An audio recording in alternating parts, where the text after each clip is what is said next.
Danny. Okay. All right. Mr. Danny. Calling Mr. Danny over.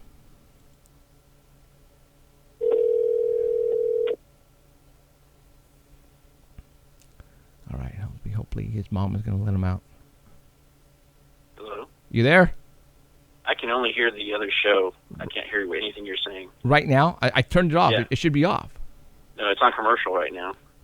Are you kidding me? Where's that coming from? The show that you're playing is louder than you, so nobody can hear what you're saying. Where is... But you hear me, though, right? I can hear you. No, it's... Okay. It just went on commercial, so I don't know if it'll come back on. No, it's off now because it's not playing anymore. I don't have it going off, so it should be... That is weird. I could have sworn I turned it off, guys. Aye. All right. Anyways, okay, we're good. They're all happy on chat. Okay, we're good. All right. Mr. Danny, how's it going, man? I'm all right. Yeah? What do you mean? I just came to save you. Shut up. Whatever. We're going to have a good show tonight. Yeah, we do. I might make an ass out of myself, but I have to say it anyways. I have to tell people, what happened on the 24th when I told you guys what was going to happen, and it happened with Mr. AB. You know what I'm talking about, right? I have no idea what you're talking about. Art Bell. When I said what was going to happen, it happened? Yeah, I didn't hear it. What do you mean you didn't hear it? You sent me, I actually text you, and then the next day you said, yep, you're right, he quit. Oh, yeah. Okay, yeah. Yeah, we were talking about that, not on the show, but... No, well, we're gonna talk about that, and I'm gonna let people know what happened. I mean, I have to tell people what happened. I mean, it's... I can hear you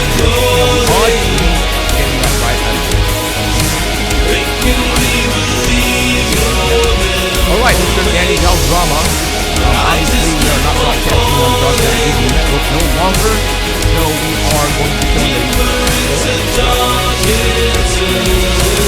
pull them up. All right, we are back. Danny, okay, let's. This is it. This is going to be the last segment with you guys. So, and you are. I want to bring my crew down, and I want you guys to give us a private tour.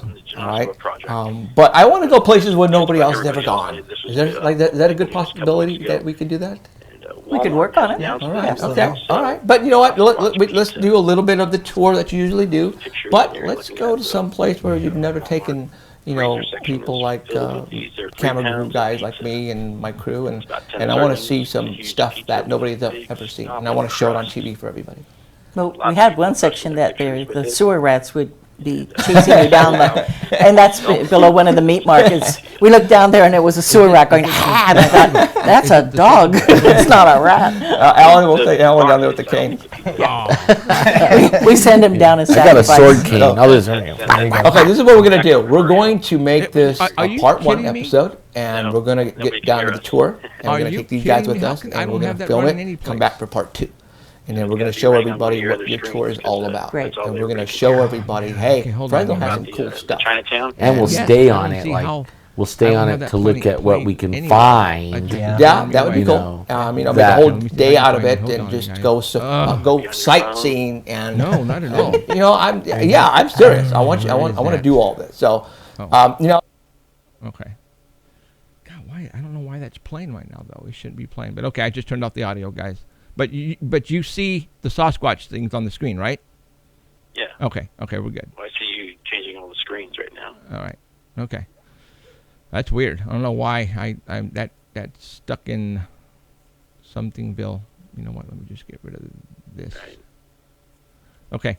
All right. Go ahead. You're on the. Okay. So, anyways, lots of people are posting their pictures, getting it, and it's sold out. The closest one to me is in Selma. They are sold out, but it's available in Sanger, Dinuba, and Hanford. It's $9.98, and you can't order it online yet, but it does show it online. So. Well, but it should be the shape of a foot, though. I mean, come on. If you're gonna do it right. Yeah, I don't know, but I don't have one yet, but I probably will. You think? And I don't. It comes with a Bigfoot cutout on the back, so you could have your very own Bigfoot to play with. So far, everybody's saying it's not bad. It's a great taste, and so far, nothing bad has been said about it. So. All right. That's cool. Cool. That's cool. All right. All right. The next story is from the BFRO page, and this is from Thursday, December 24th, 2015. And this is from West Virginia in Nicholas County. And it actually happened on November 24th, but was reported on December 24th in Summersville, West Virginia. And this is actually a woman, and she said that she starts off by saying that there are bear in the area, but this was not a bear that she saw.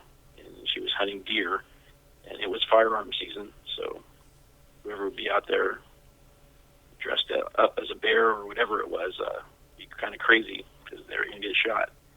But she was actually on a hill behind her house. It was a dirt road. The ground was wet. So she was quiet walking up to the hill, not making much sound. And as she reached the top of the hill, she looked and see down into the forest there. And she saw something dark out there. Thought it was a bear. So she raised up her binoculars to look at what she thought was the bear. And she noticed a white hairline going very thin, running down the middle of its back. And she thought, that's very odd for a bear. And so as she's waiting a few minutes to see its face, she wanted to see what the face looked like.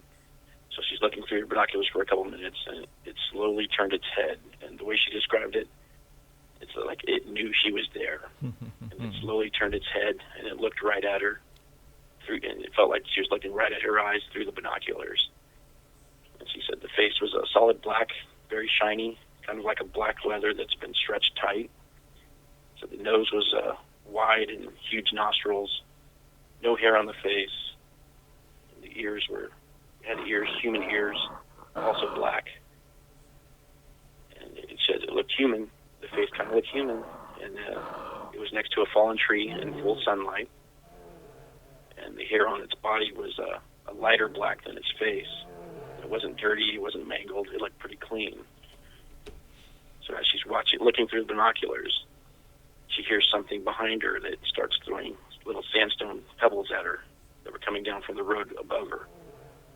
And she said, I'm not going to take my eyes off this thing. I want to see what the face looked like. This was before the face turned around. And she's waiting for it to turn around, and it did. And when it did, then she turned around to look to see what was above her, and there was nothing there. So when she looked back at the creature, it was gone, which usually means that there was another one in the area that tried to distract her so the other one can get away. So, but she did see it, and she wasn't scared. She said it definitely wasn't somebody in a costume because it was hunting season. Right. She's heard jungle sounds out there in this area before, which she described as kind of like monkeys. Ah. Kind of like that. She could hear that during her hunting season before. She's heard that about 3 times. Where was this at? And this was in West Virginia. Wow. She did tell somebody about the sighting, and she told her husband. Her husband went up there, and he found 6 trees that had been twisted off, not snapped, but just totally twisted and pulled out, and those are the pictures that are there. She said it was about 50 to 60 yards away, and she watched it for about 12 to 15 minutes. And there is a long history of sightings in this area. And somebody else, who she told her that another woman had also saw the exact same thing that she saw. And she also said that it was no bear that she saw on the same day. So they had 2 sightings in the same day in the same area. Very cool. Too bad she didn't have a camera with her. Yeah. Man. But she could see the face and everything, and there was no way it was a bear. All they had was the 2 pictures of the trees in there, and there are reports of other sightings in that area. So, you know where we go? Actually, when we went to the Thule Reservation up in the top higher campgrounds where the buildings are at, there were trees like this, but they were snapped off at about 10, 12 feet up, and it's like, what? Nobody is going to do that. That's human, because for one thing, you can't reach it, and what would be the purpose of you doing it anyways? What are you going to do, take a ladder out there and snap it up year, there. There was no snow, so it wasn't the snow. Oh, it wasn't the snow. Exactly. And there were fresh breaks too. So, and yeah. Well, I just somebody's got to get a good picture. I mean, that was so close. I wish people would have their cameras ready to go. I mean, but obviously, these people aren't up there looking for Bigfoot, you guys. That's why there's no good photographs. All right. By chance, these people are witnessing these things by accident, and right away they think, okay, is it a bear or is it a person in a costume, just like Danny just said? And once they figure out it's either or, then the thing is gone, and it's too late. So, I mean, I'm pretty sure that person probably had a cell phone in her pocket, but just, it just wasn't. You just can't believe what you're seeing. Yeah, you can, man. Something to get a self-picture of it. Exactly, and that's why all these naysayers who don't believe in Bigfoot always say, how come there's never a great picture? Why, don't you guys have cameras with you? I mean, come on. If you're witnessing something like this, the last thing you want to do is take your eyes off of it and look down in your pocket and make sure you're grabbing your phone, and by the time you look up, the thing is gone. That's just the way it is. So, all right, next. The next story does have pictures of it. Cool. It's an old one from July 2009, and I think we did talk about this before, but it was being talked about this week again, so I'm going to talk about it again. Okay. So this is from New Mexico, Taos County. The nearest town would be Red River, and this happened about 4:15 a.m. The couple was in an RV park. They had spent 6 days there, no problems at all, and they were getting up on their final day. They're going to get up early to hitch up the trailer and head back to Oklahoma. So they got up about 4:15, and he goes to the bathroom first. And he walks past the window going to the back of the trailer, and his wife sits up and she sees something, a shape at the window. There's two doors. There's a main door, and then there's a door that leads up to the bedroom, so you can get in without going through the whole RV. And she opens the door to the bathroom and tells him that there's someone standing outside their entry door to the bedroom. So he comes back. He sees a large person, or what he thinks is a person standing at the window there, and there's privacy glass, so whatever's outside can't see in.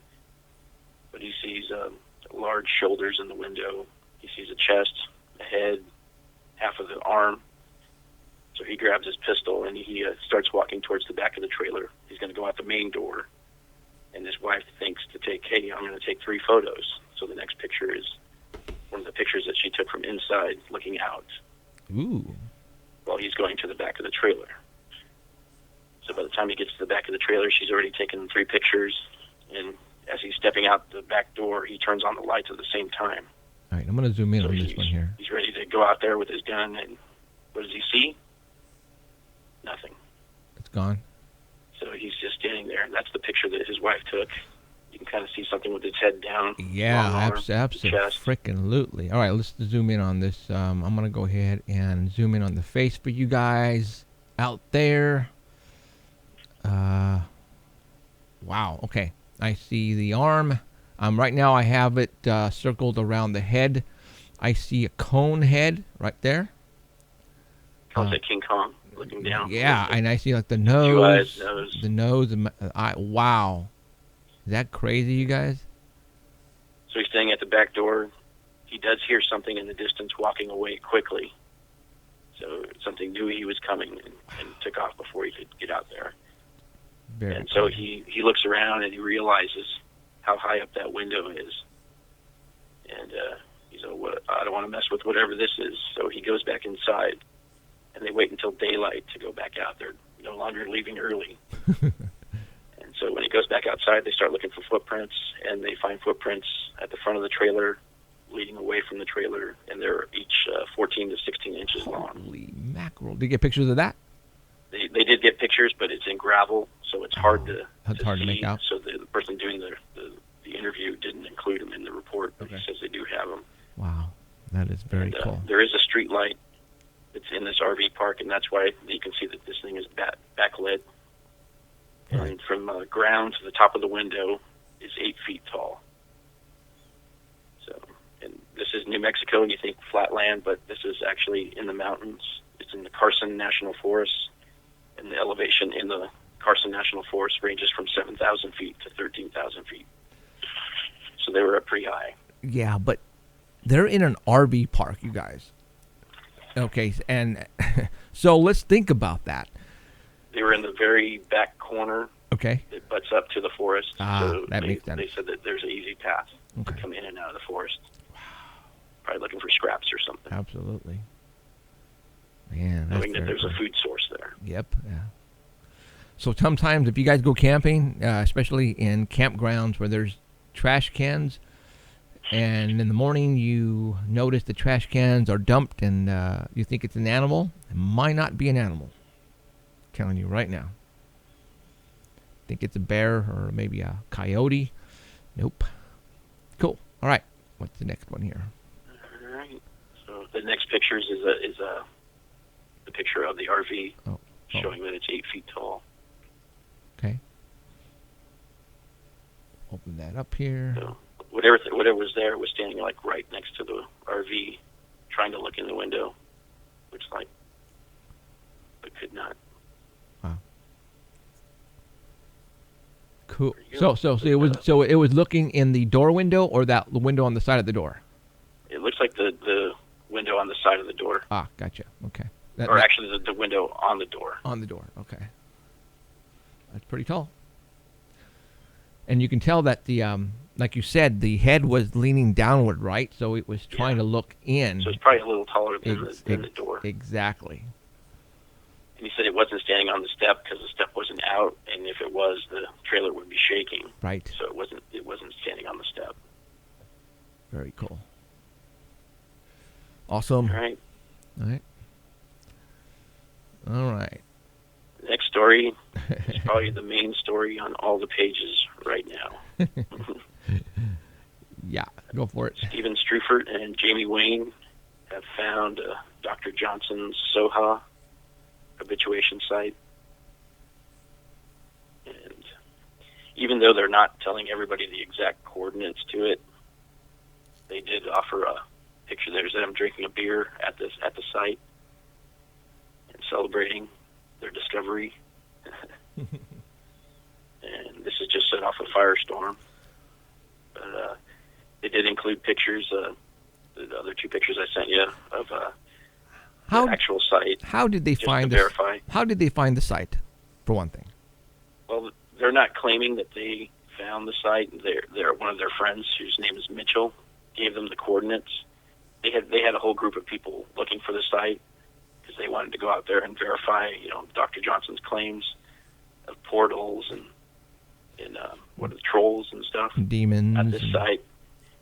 It's just taking a turn. It's been getting strange, so they wanted to go out there and verify that all this is actually going on. So they've been looking for it for a while now, and Dr. Johnson, he's kind of upset about this too, but he's kind of responsible for it too because he's been dropping hints of where it is. He's been including pictures of the site and everything, so it was only a matter of time before somebody found it. Right. And even though he had people sign NDAs when he'd take them up there, the non-disclosure, so they couldn't say anything about where it was and all that stuff, word's going to get out. So it's only a matter of time before somebody found it. And it is a public place, so anybody can go up there. So I don't really see what the whole big firestorm is about, but everybody's upset because they were saying that they were going to go up there and hoax him, but these guys said that that's not what they were going to do. They just want to go up there and conduct research and try to validate anything that he's saying. He made it sound like it's out in the middle of nowhere. Nobody's around. They did say that they found a house less than 2 miles away, and it is growing marijuana. So really? It does have big lights that are, I guess, motion-censored lights that will go off if somebody goes near it. So they're saying that could possibly be an answer for his portal going off, because when somebody walks by those, the sensors go up. He said they are aimed, the lights are aimed up the hill. Yeah, so but that could be it. Okay, but come on. I mean, this is guy, the Dr. Matthew Johnson. He's a doctor. He's got to have some common sense, right? Now, I think he would know the difference between a light going off on a house than a portal, right? Yeah. It's coming through trees and kind of makes you, if you're out there looking for something, Then what was he doing? Was he smoking some of that marijuana? Then could be contact high or something. Yeah. Cause I don't know what's going on. I don't know exactly how far away the house is, or if you can actually see the lights from this area. Right. But there were 3 people that saw this portal, and we've never seen them. No, we haven't. We've been out looking for them. Right. And we've been out at nighttime, so. He has said that it's near the California-Oregon border, near the Oregon Caves area. Isn't it kind of interesting that, we've talked about, he said, Matthew Johnson said that they've actually used a certain word to get rid of these evil trolls, right? Yeah. What words did he use? He just commanded in the name of God to leave you alone. Yeah. Did he say God or Jesus Christ? I don't know which one. It's kind of interesting that I'm not going to say, because I don't want to say we started, but we were the ones who've been talking about the whole get rid of evil thing here. And it has worked for us here. And then all of a sudden he comes out and says, yeah, you're right. We have a portal out here with Bigfoot coming in and out and trolls and evil demons, and we've saying Jesus Christ, and it leaves. Yeah. Well, we need some proof. The things that we do here on Paranormal Central as far as get rid of, we tell people how to get rid of things, and it works only because they come to validate what, the outcome. They come on the air and they say, yes, Jeff, it worked. Our house is now clean. So if you're going to say something, see, I would never say in a million years, we were at the spot and this portal opened and we saw even, evil trolls coming out with Bigfoots. I would never say that in a million years because it would make me look like an idiot. It would, guys. I would never say that unless I have proof. It's as simple as that. I am not going to lose my credibility saying something like that unless I have proof. That's just, I can't believe he would go say something like that without proof. He doesn't take anything to document anything. He takes a recorder, usually leaves it out in the forest. He takes gifting bowls to try to get fingerprints, but he doesn't take pictures or anything like that because he doesn't want to bother them. I'm sorry, but that sounds to me like he's off his rocker. He does. Need pictures. Yeah, we need pictures, video of whatever he's stating, or else don't say nothing because it's going to make you look like an idiot, Dr. Johnson. As simple as that. And I'm saying it right now. You just blew it. Because that's why these guys went up to your place. Because whatever you were just saying out loud, it's hard for us investigators to believe that unless you have proof. Because they come to him in dreams too, and they talk to him. See, I would never say that, man. And never. He said that they are telling him that they're leaving the area because these other people know about the area now. See, that just right there is telling me the guy is lying about all this. Now he's saying, nope, I'm sorry, that's it. You scared him away. You'll never see him because you scared him away. Really? Come on, guys. Jesus. I've also heard that there is a pro Bigfoot killer that is going up to the area now that it's known where it is, and it's going to hunt for them. Oh, good luck. But there's probably nothing there. Yeah, there's nothing there. It's gone. Yeah. All right. Should I put up the next picture? All right. Yep. All right. There it is. Okay, we got a comparison picture here of the top and the bottom. These are pictures that Dr. J has posted in the past, and they used those to also verify that they were in the right spot. Okay, so the bottom picture is Dr. J's, and the top picture is theirs. Okay. So what do you think? Is that the same? Is that the same place? Yeah, the tree in the middle is definitely the same. It's just taken from a slightly different angle. Right. Okay. You can see on the right corner, there's the tree. They pretty much look the same too. Okay. It looks like the same area.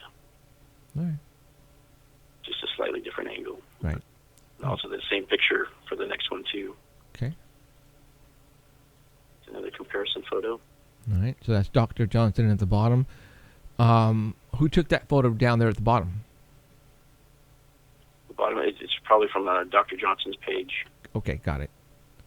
And for Team Squatchin USA, and these guys spent less than an hour up there. They wanted to verify that was the spot, that was the main goal.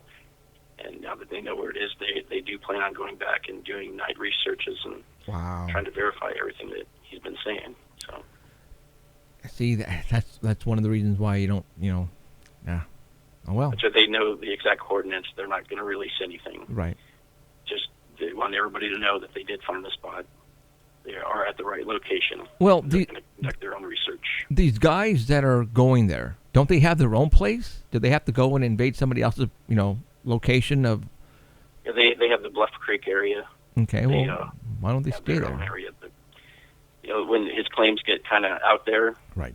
They felt the need to go out there and try to verify all this because he's not trying to verify all this evidence Well, anymore. for those two guys who went up there, if you really want to see a portal, make sure you take a couple of doobies with you.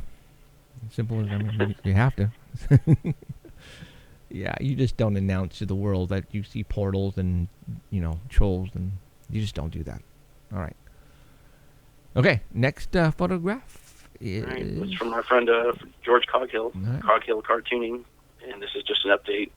He has been waiting for all the patches and everything to get in, and finally everything is in, including all the stretch goals that were met.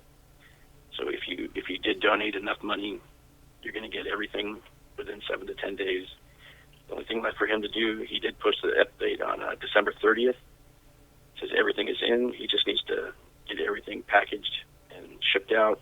So it'll take about 7 to 10 days. So it's coming pretty quick within the next week. So everybody who was a part of that is going to get their stuff pretty quick. And did Bigfoot Army patch, Alien Air Force, Nessie Navy. And I am assuming you did order some. I did. Do you have the jacket?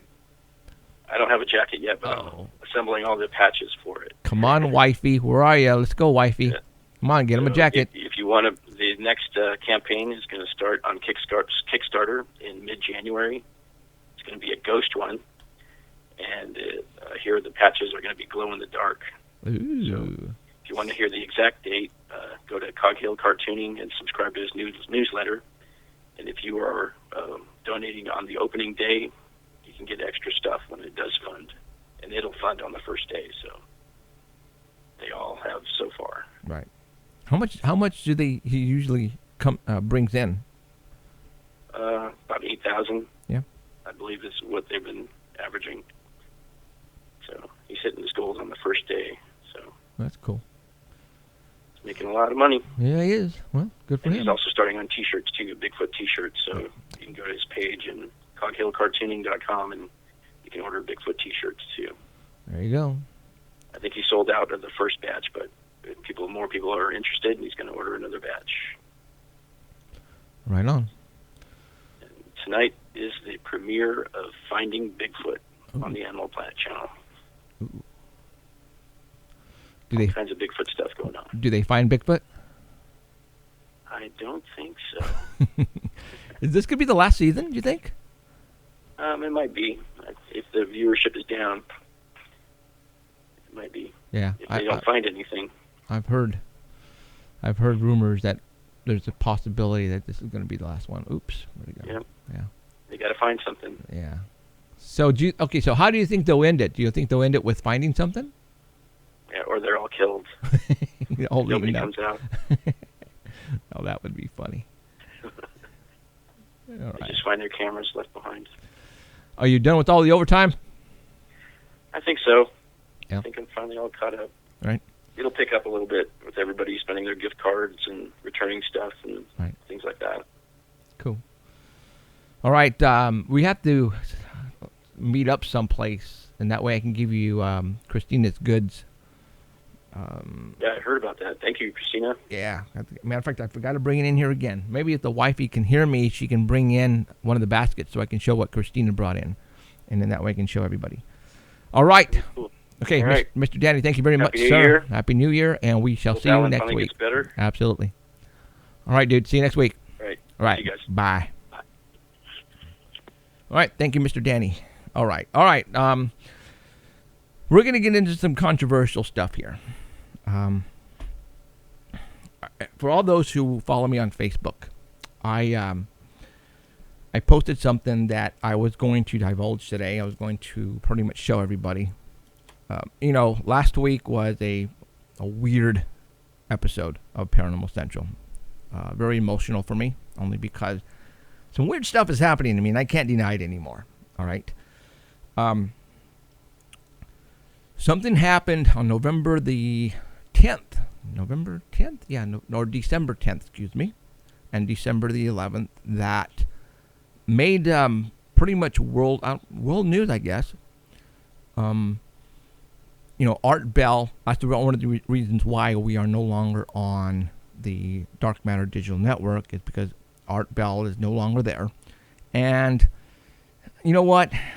Some crazy stuff's happening over there, and I think it was just time for us to leave. Simple as that. But I'm very observant, right? In this field of paranormal investigations, I've told you guys you have to think out of the box. You have to. Because if you don't, then you're going to miss the strange. All right? And you just have to think that way. Think, what if this and this?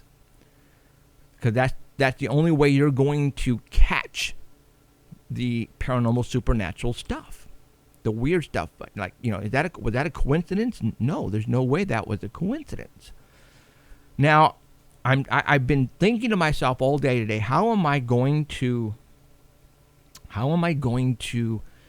show you guys this without making me look like an a-hole?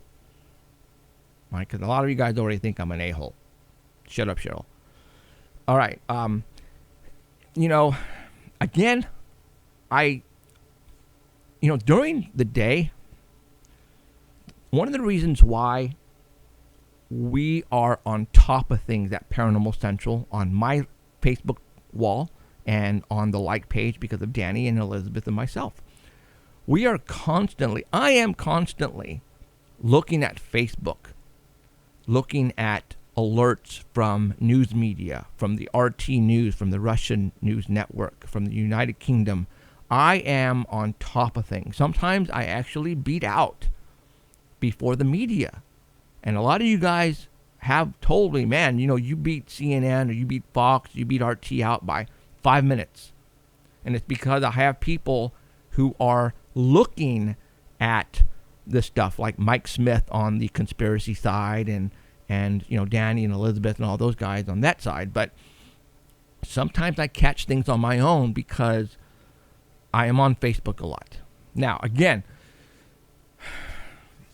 what I'm going to say is I was catching some weird stuff happening on the Art Bell side that I found kind of odd. All right? And again, it's because, I'm not trying to make myself big-headed or an a-hole. It's just, I just found this weird. And then I started showing it to Ellen and to Danny. And Ellen finally realized, you know what? I think you're right. And I wish he was here to verify that. But if he's on chat, he's going to verify that what I was noticing happened every time. And again, I don't know if this, what I'm going to announce to you, had anything to do with him leaving. Okay, but what I'm going to tell you right now is I predicted Art leaving one day before he left. And I have proof, and I'm going to show it to you. Now, the question is, how did I know? No, Art didn't tell me. No, Keith didn't tell me. I sensed something wasn't right. Now, this all started a couple of weeks before we were on TV here in the Central Valley on the CW. And again, this was just a coincidence to me. I just found it really odd. But I started taking notes, and then I started showing Danny and showing Ellen, and they said, okay, 1 time, okay, 2 times, okay, 3 times, okay, 4 times. So what I'm trying to say is, whenever I posted something on my wall that meant something to us, like very exciting, Hart Bell would put something on his wall an hour later, or even less than later, something that would be more of a, let's see, how do I say this?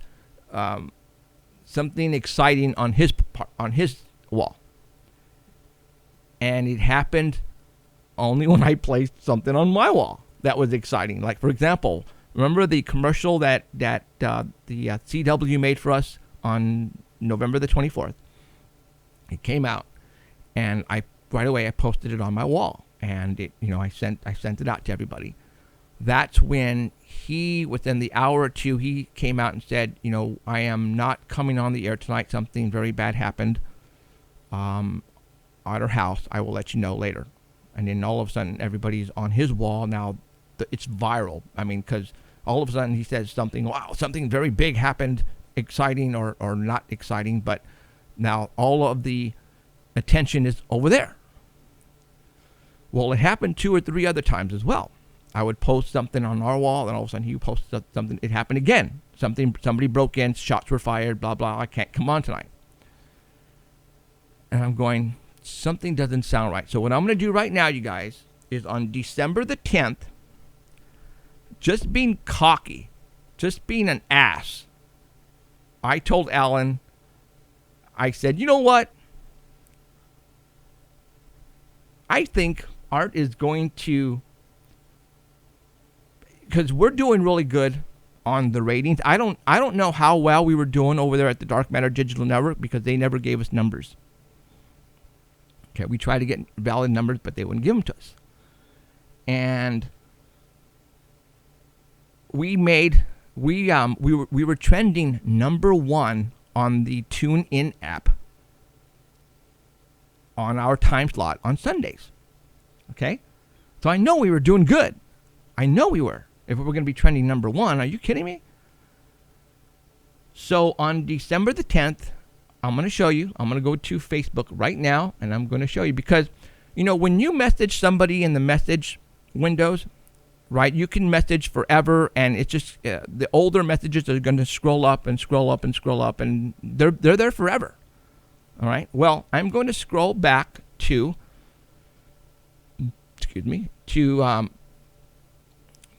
December the 10th. So let me pull up my Facebook. And you guys are going to actually see my Facebook page here, okay, guys? Let me type in Facebook.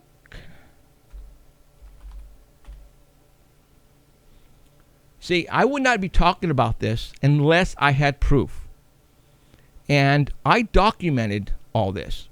And by showing Alan and Danny. All right? All right, so now, how come I'm trying to bring this down? All right, so let me go to the screen now. Hopefully you guys should be seeing my Facebook wall, right? My Facebook page. All right, let me get that. I'm going to move it in a little bit.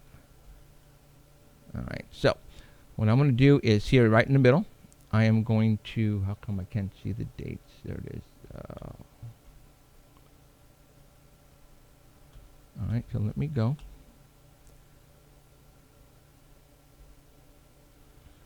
Okay, hopefully you guys can see that. I'm pretty sure you guys can.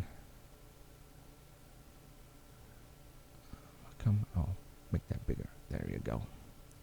Screen. All right. Let me go all the way up. Now, right now I'm on my messaging board or whatever you call it. All right, and I'm scrolling up. Where am I at? Trying to get the date here so I can show you that. Oh, that's right there. Let me Just bear with me. I know you guys see this because I want to show it to you. I guess that. So I'm doing it live, so that way you guys can see it. And let me scroll it up some more. Monday, holy mackerel. All right, 12:22, 12:15, 12:11. Okay. All right, so where are we at here? I'm trying to find the date. It's 12:11. So let's go right about. All right, there it is right there. And let me scroll up a little bit. And the date for this is right here. See it? 12/10/2015 at 10:28 a.m. Okay, and again, I was being stupid, but trust me, Art Bell is not, we're not beating him in ratings, but here it is. My theory, after we get on TV or we start to kill on radio, Art will say his life is being threatened because of all the shootings, right? Too many times with all these shootings, which are fake. I put that on there, which are fake. He is going to quit radio, not because of the shootings, but because whatever. And I said he's been planning this for a while now. So that was December the 10th. So let's continue on to December the 11th. And let me show you the date. Here it is right here, December the 11th. And there you go. Art Bell said, I am sorry to have announced this, but I will not be on the air tonight or any other night. Yes, I am going to hang it up. Whoever this person is, they are not stopping, and it has come to my point that I finally do not feel that it's worth the risk. While I think the person or persons are after me, my wife and now my daughter are really scared. The other night, blah, blah, blah, blah, blah. So I called it. He is quitting because of what I said the day before, but I didn't tell anybody. So how in the hell did I know this? I would like anybody, if you know, I would like to know. I showed it to you right there. I'm not lying. I just showed you exactly what the day before, all right? I told Ellen and Danny that Art Bell was going to quit because the shootings. Now, if you guys follow Art Bell, or if you guys are with, friends with Art Bell, I'm not the only one who's thinking this. There was a lot of other people thinking exactly what I was thinking. Something is up. Something doesn't sound right. And that's what I felt. Something doesn't sound right. He's going to quit. And he's going to use this as an scapegoat. So, are these, a lot of people, I'm not the only one who's saying this, guys. There's a lot of people who said these shootings are fake. Matter of fact, I even had some people say, and it's all over the internet, that they called the Pahrump Police Department or the Sheriff's Department, and there's no records of anything, of any sheriffs being dispatched out to his home. And then if you go to Art Bell's Facebook wall, he erased all of that on his wall. It's gone. You can't see it anymore. So, what am I supposed to think on this part? Okay, there's two theories, all right? And the theory that I had is he was trying to overdo us. I'm telling you guys, it's all right there. And then I said, you know what? I don't think these shootings are right, are for real. And I called it. So, I don't know what to think. I have proof documentation right there. I just showed it to you. And it's still on my message board. It's still there. All right. A day before he left, I said exactly what he was going to do. I didn't realize it was going to be that soon. But I sensed something was coming up like really soon. That's why I said it to Ellen and Danny. I feel he is going to quit. And this is the reason. And I don't, and you know what? I said the reason because I could not figure out why I thought that. So I was being stupid. And I said, oh, he's going to leave because we're beating him in ratings. And we're not beating him in ratings. I can tell you that right now. So I don't know. Why did I say he was going to quit? And it happened the day after I said it to Alan and Danny. And trust me when I say nobody told me. You know, I've never spoken to Art at all, period. The only people I've ever spoken to with Keith, but he doesn't say anything about Art. He keeps it, you know, it's very hush-hush. I haven't spoken to Keith since the last time we were on. So I don't know. So I'm leaving that with you guys so you guys can figure it out. I would love for you to tell me, to text me, say, hey, it was just a coincidence. Really? I said Art was going to quit the day before he quit. Do you think that's a coincidence?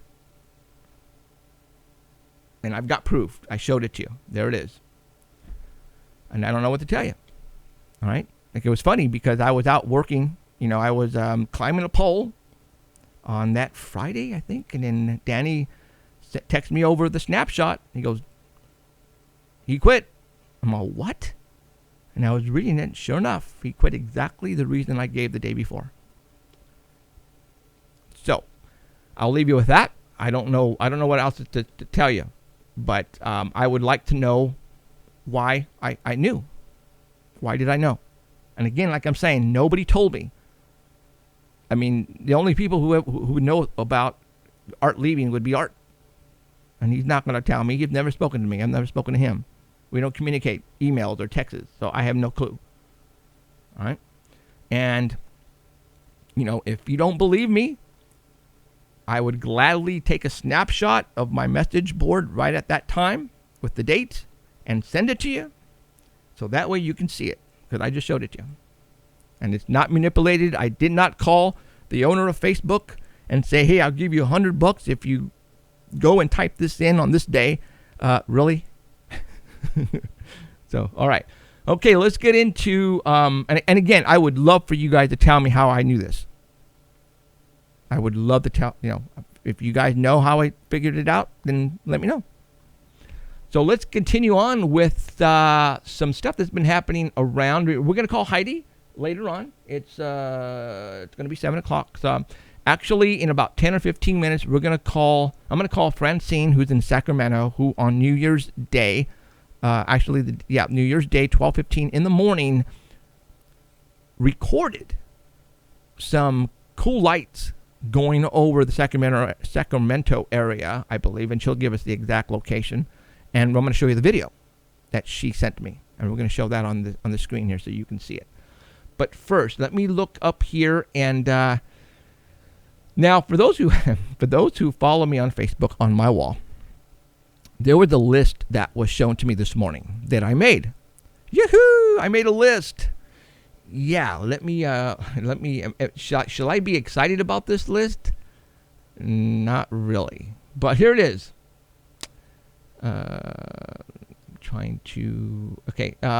Courtesy of Bigfoot hoaxers exposed. His name is Darren W. Lee. I have no clue who that is. But the 2016 Hall of Shame class. And I made it right here, Jeffrey Gonzalez. So they consider me a hoaxer. This Bigfoot group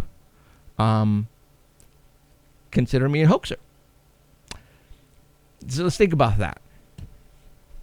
The only problem I have with that is that every time I go up Bigfooting, I go with a group of people. It's just not me, myself, and I. You get what I'm saying? See where I'm going with this? Hold on. What's the matter? What? Can't hear you. Okay, hold on. My wife's in here. She's on mute.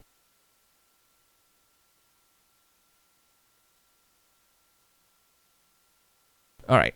Well, you know, Cheryl, my wife, just came in and said, you know, we found out that Art was paying some one of his other, you know, but all I have is an email. I don't want to. I don't want to get myself in trouble. I don't want to do hearsay. So I'm going to show you a email that we got from somebody. Alan actually sent an email off to somebody, and he got a response back, and it was about Art and Dark Matter Digital Network. And I don't want to say anything right now because I don't have any proof. I don't have it in front of me, so I'm just going to leave it at that, and we're going to talk about that next week when Alan is here, all right? So let's continue on with this list that I made. I made a fantastic list of hoaxers. Now, let's talk about these list. Why, again, when I have never been Bigfooting by myself. All right, I have never been Bigfooting. It's a team. When we go Bigfooting, it's always with other people. So when something happens to us, it happens to all of us, not just to me. Granted, it is my show, but if I'm going to be considered a hoaxer with Todd Standing and whoever these other people are, I have no clue, then David Ragosta should be up there, Danny Valderrama should be up there, Robert Scott should be out there, and Mr. Alan Thomas should be up there as well. Because all the things that have happened to us have happened when we are together. Oh, and Alan's brother, Jimmy Thomas, because he was there when we found the windows. Okay, Jimmy Thomas was down there when we walked in and found all those tree limbs on the road. So Derek, Darren, whatever your name is, Lee, then the whole team should be on that list, not just me.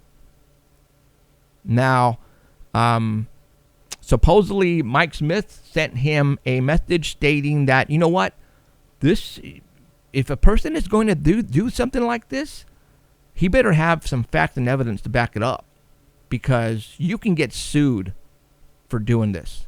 It's called defamation of character. Right? You can get sued. I can go call a lawyer right now. I can take a snapshot of this, and I can sue your ass, Mr. Lee, for doing this, because you have no proof whatsoever that I've hoaxed anything. You're just putting. Matter of fact, every single one of these guys should get a lawyer and sue the what out of this guy for doing this. You can't do that. That's hearsay. You just can't go and defame somebody like that. All right? So whoever this guy is, I have no clue. From what I understand, he's had a radio show and a group as well as Bigfoot investigators. But, dude, I already took a snapshot of this.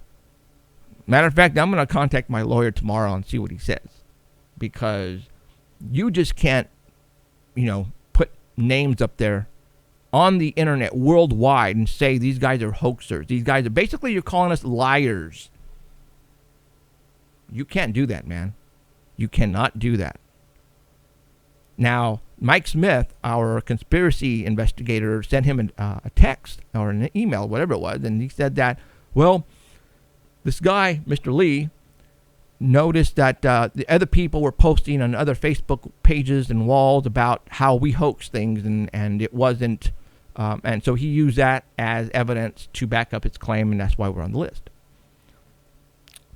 When the windows came out many, many years ago, some guy on a website blog, said that he figured out what the prints on the window were, the face marks.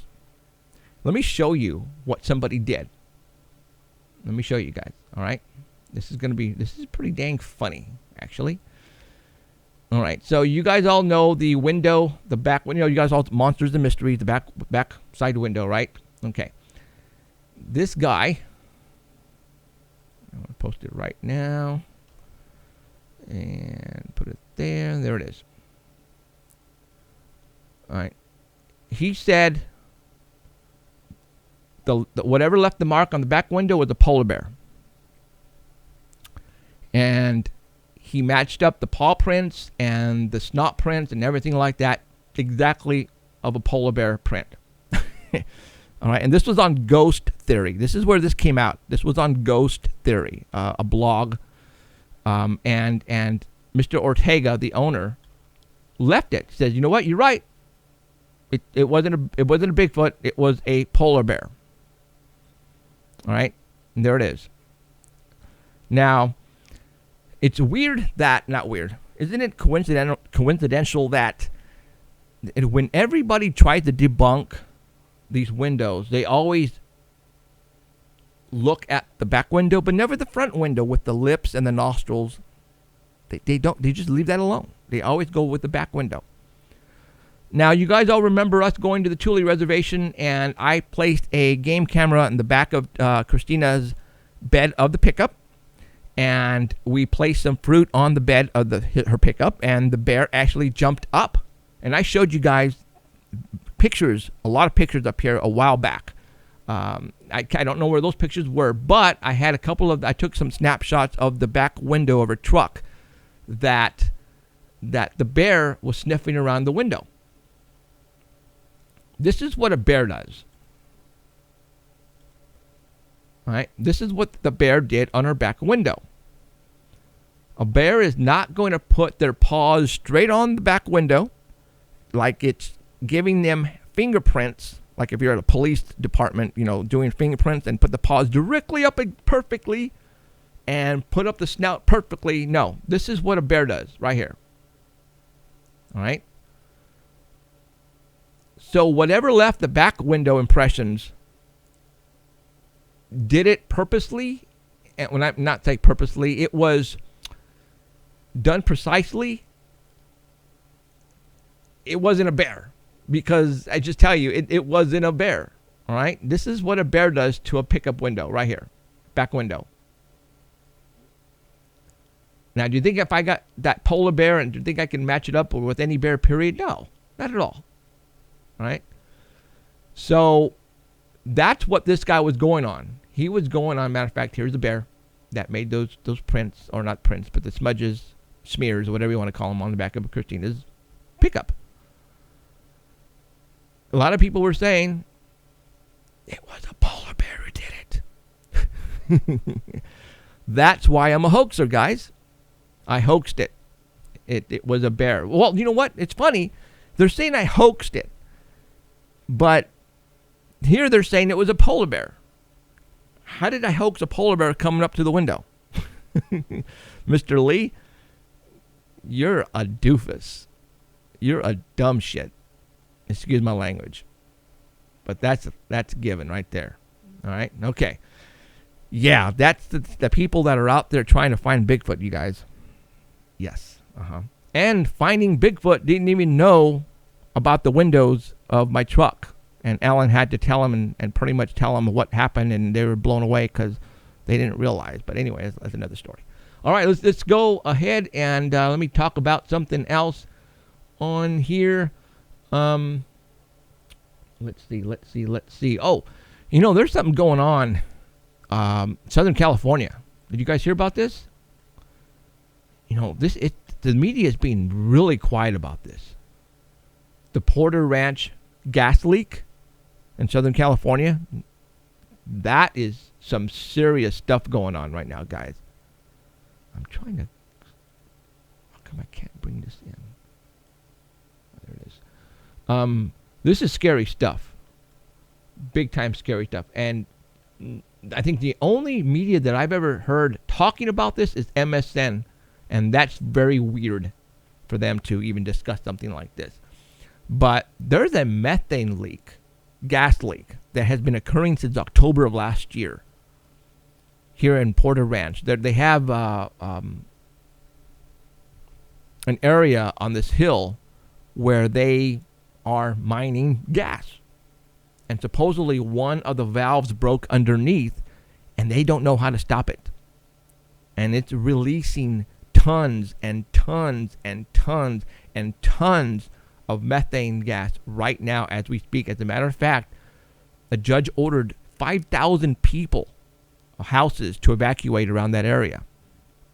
And they're making the gas company, whoever's in charge of this, pay them $8,000 each family to find somewhere else to live until they figure out how to stop this. But they have no clue.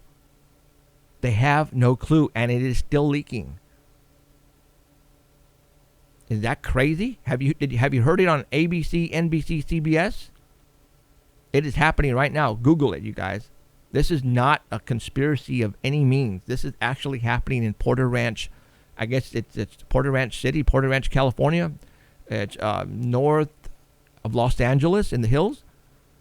And the methane gas is actually leaking going towards Los Angeles. This is some scary stuff, guys. Now, I don't know if this is flammable. Matter of fact, they have secured a no-fly zone over this area because they're afraid that if the gas gets into the airplanes, that it's going to knock out the pilots. That's how bad this is.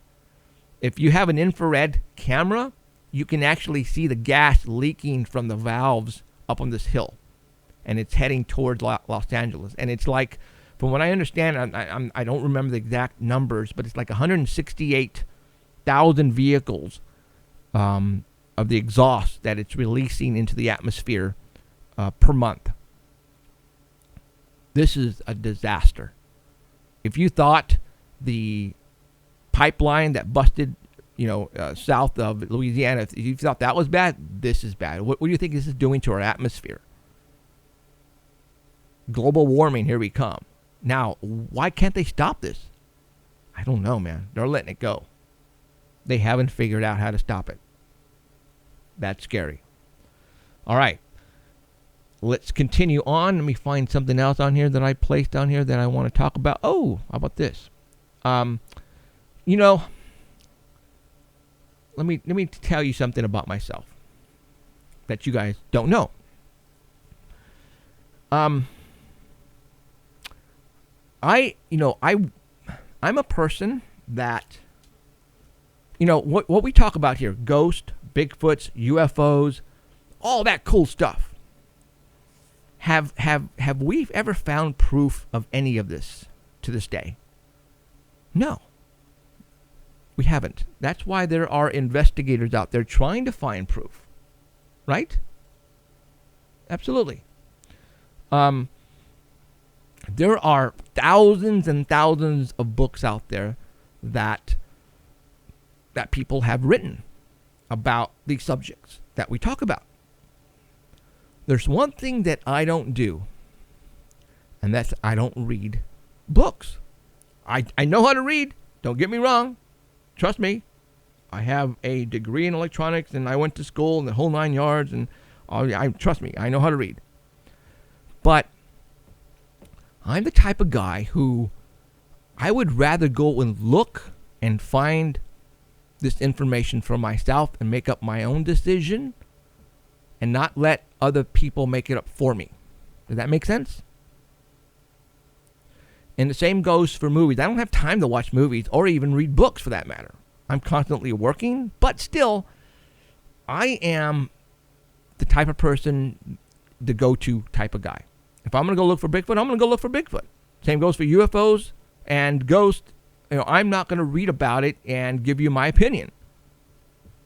All right? So, there are, if you tell me, did you ever read this? Have you read this book, Jeff? No. Nope, I haven't. Have you seen this movie? Maybe. And that's where I'm leading into this one. Troll Hunter. Cheryl, my wife, was on Netflix a couple days ago and noticed, I don't know how she was scrolling and where she was going with this, but she found this movie. And this is a UK movie, a Norwegian movie, I think, and it's about trolls. Now, she was watching it, and I heard some gasps coming from her, like, what? And then she would stop it, and she would take her earphones off. Jeff, watch this. You got to read this because it's in closed caption because I think it's Norwegian, so they had to put the English subtitles at the bottom.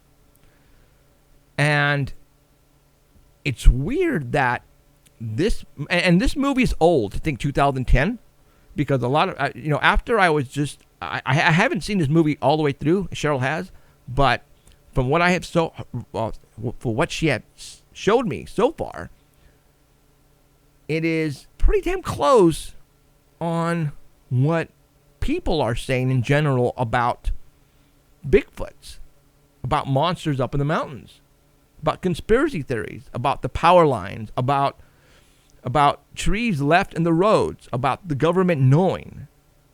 And it was really eye-opening to see a movie Not from here, because from what I believe, and people have been telling me that up in Norwegian and Norway, trolls are very believable. They believe in trolls up there. They do. I mean, other countries, they have their own monsters, right? We believe in Bigfoots down here, if you believe in that stuff. You know, the Loch Ness, in Ireland, you got Loch. Every country has their monsters, their myth. Norway, I think, they're trolls. If you get a chance, watch this on Netflix. It's called Troll Hunter. And again, I was very unaware of this movie until she found it. And then once I posted this on my Facebook wall telling everybody to go watch it, people were saying, oh yeah, I saw this 3 years ago. It's one of my favorite movies. I saw this 4 years ago. I'm all, what? Why haven't anybody told me about this movie? And it, again, because, I don't have time to go out in search of, and vice versa. Hold on a second. I'm going to go turn off the heater. There's a heater going on in here. I'm going to go turn it off really quick. It's getting warm in here. Hold on, guys.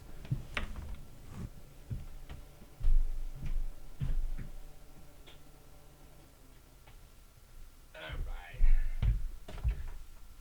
Yeah, it was like, it's getting a little warm in here. All right. Okay, so if you get a chance on Netflix, go see this movie, Troll Hunter, and tell me the coincidences on what they discover up in the mountains on these trolls. Just take the troll out and put Bigfoot in. It's a freaking same thing, which is kind of cool. So, all right. So I just wanted to mention that. Let's continue on with what I got. Okay.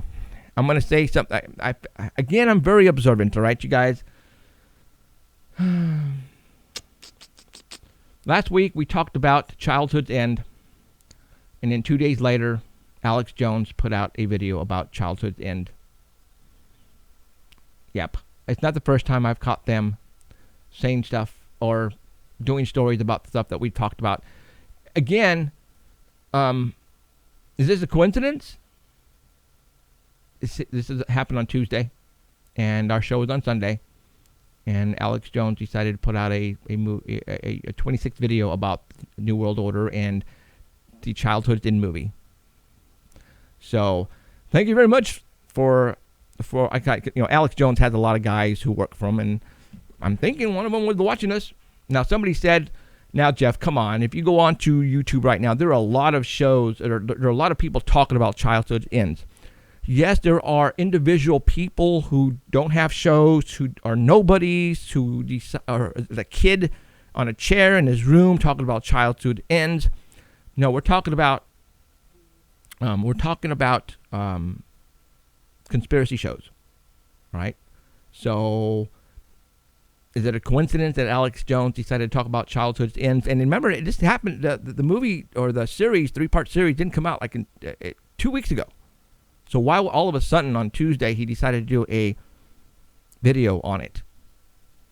Yeah. Thanks for watching, guys. Appreciate it. All right. Let me scroll on. I'm not looking on here. Let's see. What time is it? Oh, you know what? I need to contact Francine. Okay, let's go ahead and contact Francine. Put the camera back up. That way you can see my ugly mug. And let me call Francine right now. And she is in Sacramento, and she sent me, it's the videos I'm gonna have to get on Facebook again. Okay, so let me go ahead and get a hold of her first. And she got her landline number. God, I can't wait until we get like a production and a director and all that, so they can all do all this for me, and I don't have to do this. And I just go, all right, go ahead and call Francine. And so Emerald was supposed to be here today, and she had a baby dinner. Not a baby shower, but a baby dinner. I have no idea what that is, but that's what she's doing right now. And she said, I promise I'll be back next week. So, Emerald, so all you guys who are friends with Emerald, make sure you text her and say, you better be here next week, or we're going to beat the you-know-what out of you. All right, let me go ahead and call Francine. 4890. Okay, cool. And I believe it's a 916 area code, so we're talking Sacramento here. All right, so now let me go to Facebook and pull. Hello? Hey, Francine, it's Jeffrey. Hi. How's it going? Good. All right. Well, hey, thank you for contacting me and sending me these videos. These were cool. Sure. Just out of, and I don't want to say coincidence, but somebody else in Visalia, California, sent a message to me the day after and told me they witnessed some lights over Visalia at 12:15 in the morning as well. That's south of Fresno. Yeah, exactly. What are the odds that you videotaped these at 12:15? And she said she witnessed these lights going toward the foothills at exactly 12:15. I went, okay, you got to come on as well. So we're going to get her on after you, and she's going to tell us her story. No matter of fact, I get her boyfriend or her husband always makes fun of her because she watches our show and about UFOs, and he was blown away, and now he had to apologize to her. So that's cool. All right, so let me get on Facebook here really quick and pull up your video. Go ahead and tell us, everybody, what were you doing outside at 12:15 in the morning? Well, I was with a friend. She and I decided to do something social for New Year's and went to a little bar 3 blocks from my house. And by 12:15, I was done with it. So we walked out into the parking lot. It's a big parking lot and a really tiny bar. And we both stopped in the middle of the parking lot and looked up and went, wow, what's that? And I thought, oh, my God, wait a minute, my phone. So I took a picture to begin with. Okay. And then I went, no, I'm taking a video of this thing. I'm going to get as much of this as I can. Okay, awesome. All right, now let me go to your wall. And you placed it on your wall. I did, but, it's pretty far down there, so... That's okay. That's okay, no problem. I can scroll down. What day was on the... It was on 1/1. 1/1. Okay. Now, did you send it to me? I put it on... oh, you put it on my wall. Yeah, right, Jeffrey Walls. Oh, right. okay, all right. Well, let's go to there then. Instead, well, it's... How long ago? Well, obviously it was New Year's, but... All right. Yeah. All right, hold on here. Let me scroll. Oh, there it is right there. Okay. This is 18 hours ago. This is the second video. So you want me to go to the first video first? Yeah, that has the beginning of it. Okay. And that one was zoomed in too, wasn't it? I tried to zoom in right on it and come back out on it. So okay. As much as I could with my $20 phone. Well, hey, at least you got it, right? Exactly. I was really surprised that it came out as well as it did. Okay. All right. I'm going to go ahead and play it right now for everybody, and I'm going to zoom in. Now, so what city were you in? Or, oh, crap, what happened here? In Sacramento, in the northeastern section of Sacramento. It's the address was, if you want to look at it on a map, it was 5340 Auburn Boulevard. And what I did is I went ahead and pulled it up on Google Maps to look at it to see. I went back in the daylight and tried to figure out the trajectory of how they were coming across. And it looks like they were coming in from the northwest, going southeast, and a pretty straight line. Okay. Now, let's try to debunk this right now. All right. Okay. Balloons. Are they balloons? No, they're moving awfully fast for balloons. Okay. Yeah. Chinese candles? Nah. They're not Chinese candles. They're moving awfully fast. Now, was it windy that night? Do you remember? No, it wasn't. It was really cold, but there was no wind. Okay. And that's what I was going through when I was playing this. Recording it was we were trying to talk through it. The same thing. Right, and the audio is probably going on right now. So, actually, I turned it off. Actually, let's let you hear the audio. I got the audio going. Okay. All right. Oh crap! Let me make sure I have the audio going. Hold on. Okay, there it is.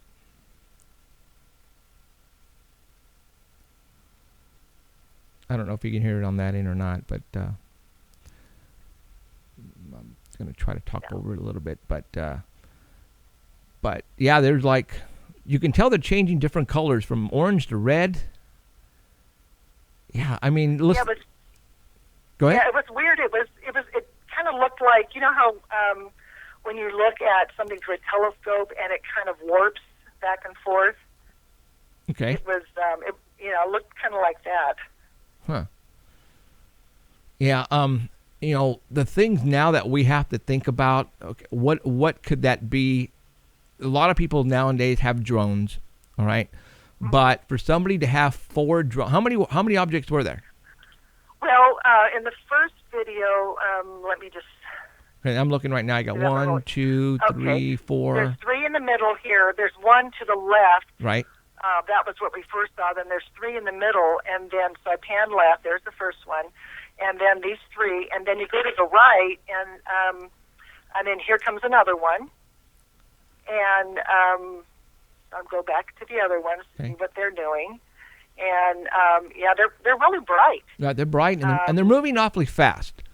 They are, and in real life, they really weren't blinking. It just appears that they're blinking on the video. Okay. Well. And then, so here comes another one. And go back to look at the others. And okay, so you see there's. Oh, that stopped. Okay. So here we go. Yeah. So yeah, there's 4 or 5 of them. And then there's another video that has 2 more of them that are coming out from the same exact direction again. Okay. So let me. Yeah. So there were like at least, I think maybe 8 in total. Okay. So. And, I mean, do you know what Chinese? Have you ever seen a Chinese lantern or any balloons up in that area? I've seen. Well, no. I haven't. Okay. Really, yeah. I mean, this is the trajectory that this was on. If you went in a straight line, which this was really oddly straight. And the area that this was coming to, if I looked on a map, it would have gone out into the Rio Linda area, which is really rural. And it's at the end of the old McClellan Air Force Base, which is, now a business park out there. Okay. So it would have come from that area. And as it was going across, and I looked at it on the map, it was going almost exactly northwest to southeast. And when it got not too far up, and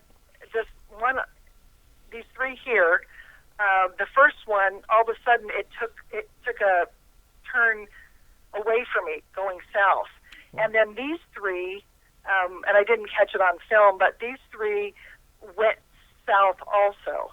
It's like they got to a certain point and they all turned south. Wow. Like they were following a road or something. I don't know what the deal was. Wow. Okay. Now that right there, Chinese candles or Chinese lanterns, whatever you want to call them, don't have the ability to make a quick turn altogether. They just don't, guys.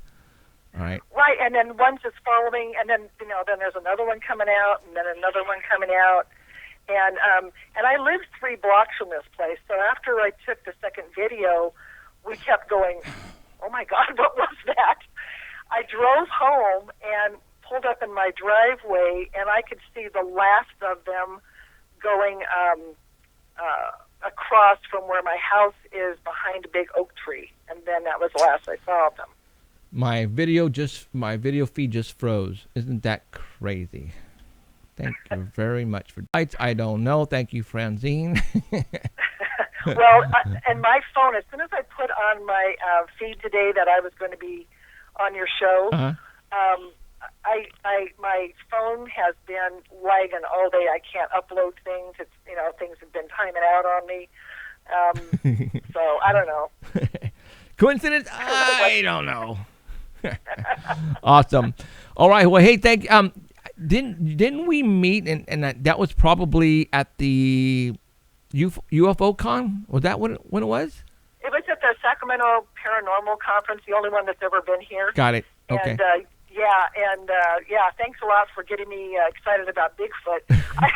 Up until that point, it was just normal paranormal, and now it's right. I'm a believer in Bigfoot. So you're welcome. I actually brought down the windows for that, and I took out the windows, and everybody was coming up and looking at the windows and going, "Whoa, what a trip!" But that's what did it. It was just like, oh my God, somebody who brought proof. Right. And at that point, what you're looking at on windows, it's. I think what got everybody was the lips, the 8-inch lips and the nostrils, because it's the back window. It's very hard to see, but you could still see a face on there.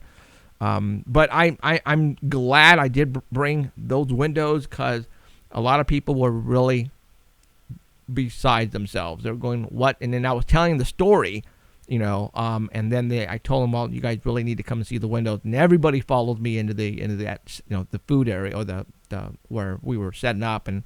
But yeah, it was a good time. I think I had just been invited to go to San Leandro, Alan and myself, on January, the last weekend of January, the 30th or something like that. I think it's a Saturday at the Ball Theater. They're going to have a paranormal symposium, a conference, or whatever going on there, and I've been invited to come down and to talk, and I'm going to be doing that on the Saturday. So I will let you guys all know who are in that area, San Leandro. I will be down there Alan and myself will be down there that weekend, and we'll let you know probably next week exactly the times and all that kind of stuff. So I'm finally getting the details. But all right, Francine. Well, thank you very much for thinking of me when you got this video. Keep that camera handy. I am. Right on. All right. Got me well trained. Absolutely. Thank you. Thanks, okay. We'll talk soon. See ya. Okay. Bye. All right. And that's what 24-hour hotline is for. All right. Let's contact now. Got a message from Danny. 2 images. Danny just sent me something. Hold on here. Stand by. Receiving something. Danny sends me something. It better be good. Uh-oh.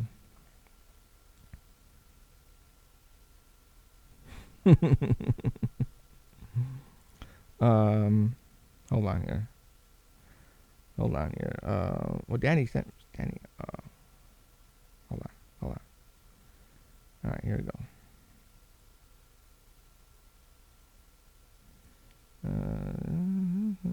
No idea. Hold on.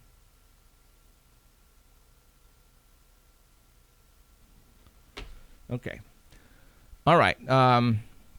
Here we go. Let's go to. Let's call somebody else in Visalia.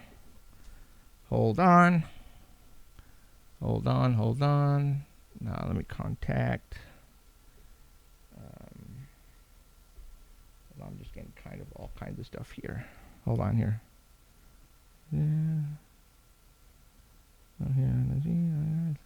Okay, hold on here.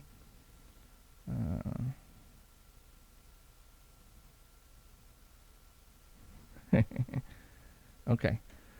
All right. Let me contact the Visalia sighting.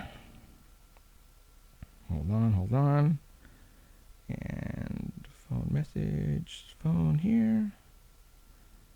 And I can't say the number out loud because that would not be good, would it? 73.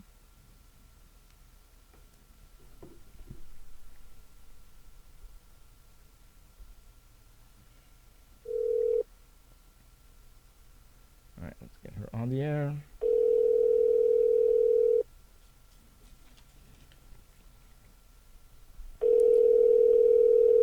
And hopefully she remembers.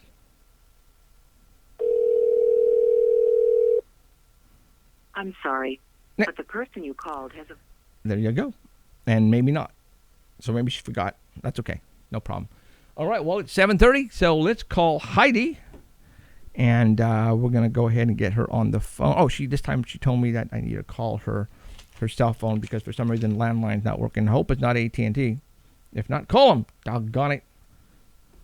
We'll find out what phone service she has. All right, here we go. Again, one of these days I'll have somebody like maybe Emerald. Actually, Emerald did this last time for us, and that's awesome. Because when we needed Heidi to be on the phone, boom, she was on the phone because Emerald was ahead and all that. So, all right, let's get Heidi.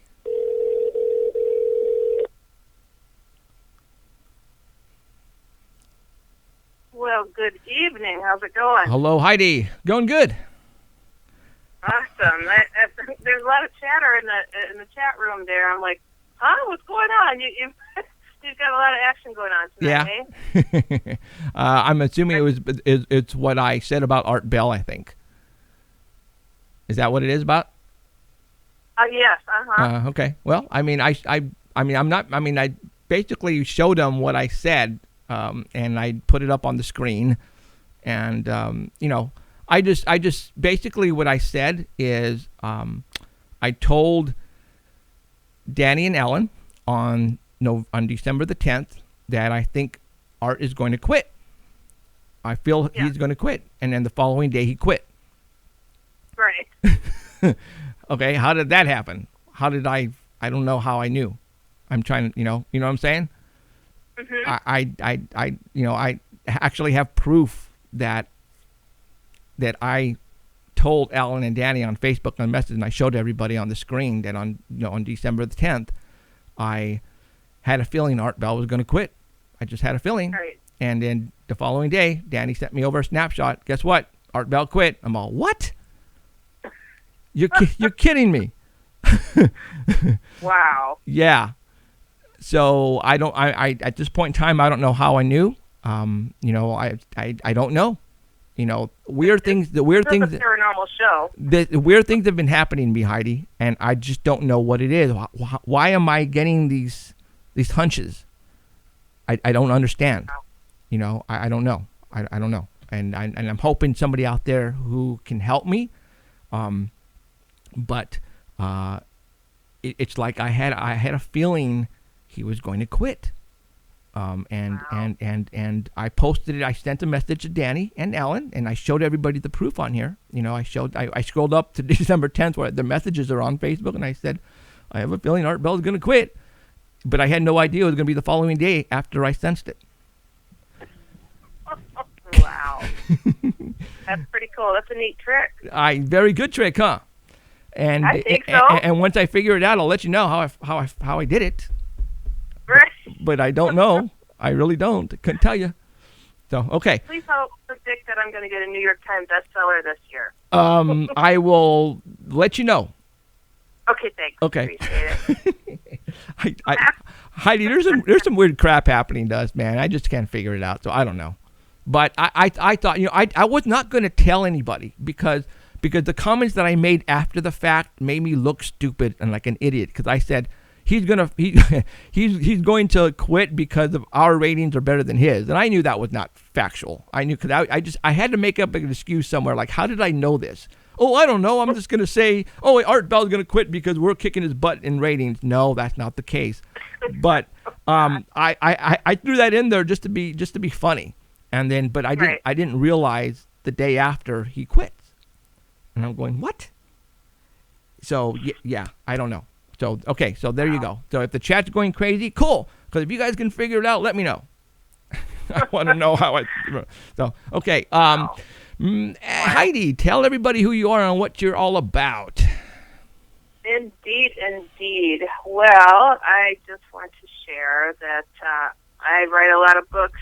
I give advice on odd things. I always say I'm someone who has been there, seen that experience, or freaked out, found some answers, wrote about it, got over it, and now I'm trying to help other people do the same thing and understand this crazy, crazy, crazy world of ours.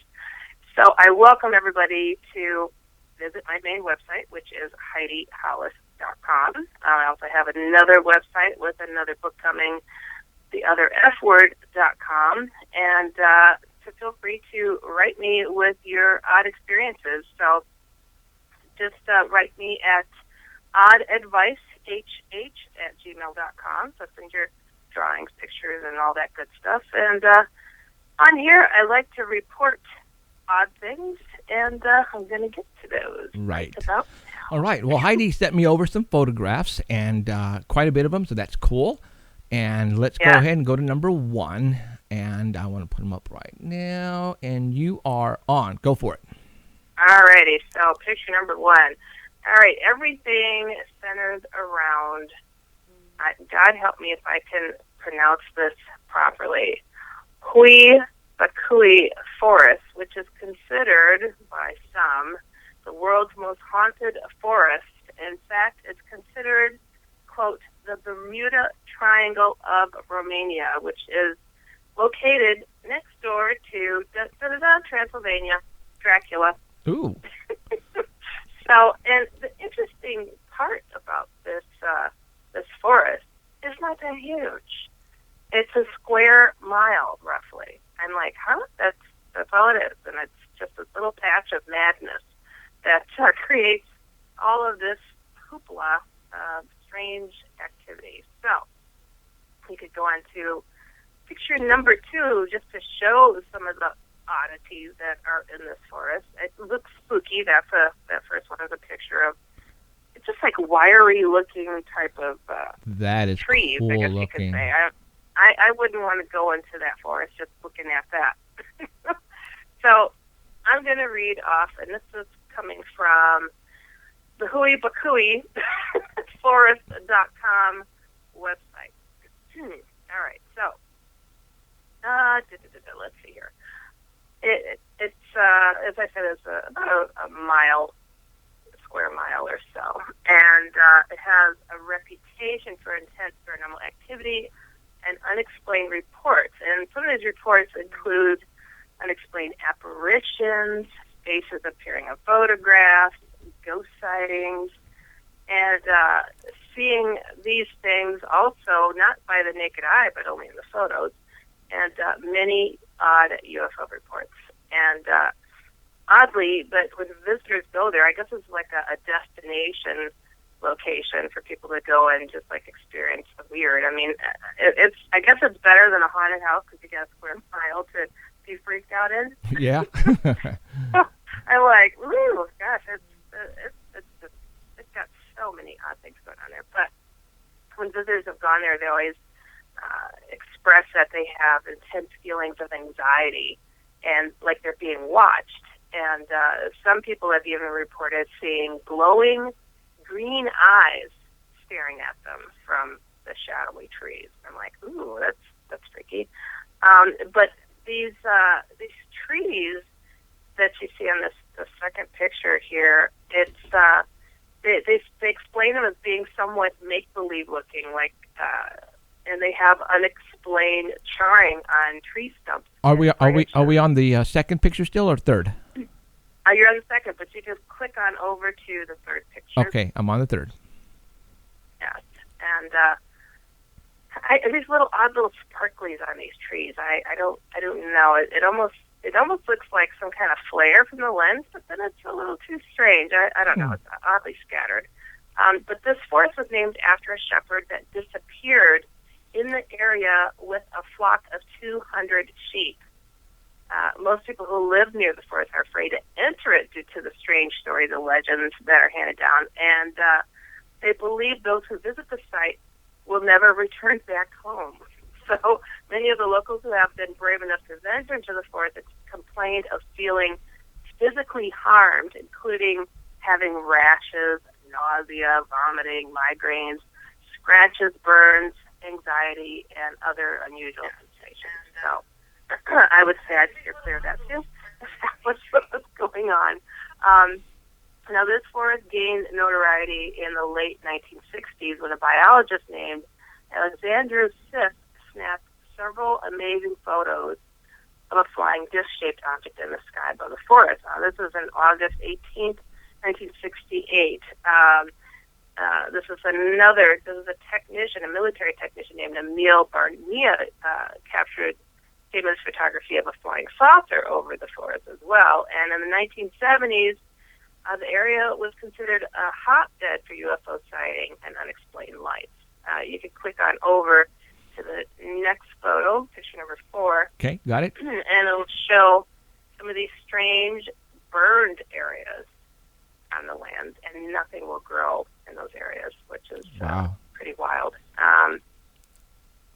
Now, they're saying also when people enter into the area, they feel lightheaded or ill, and electronic devices are known to malfunction as well. And people attribute this, of course, to the absolute supernatural activity that goes on there. And the other things that they have witnessed include mysterious orbs of light. And these pictures that I collected from their website of these orbs of light are really just bizarre looking. I don't even know how to describe it. But they also hear disembodied female voices and giggling and apparitions with these sounds. And people even report being scratched. I don't know why people want to tempt fate and go into a place that's got a reputation for doing all these things, but hey, what can you say? So you can click on over to the next photo. Okay, next photo. And photo number 5.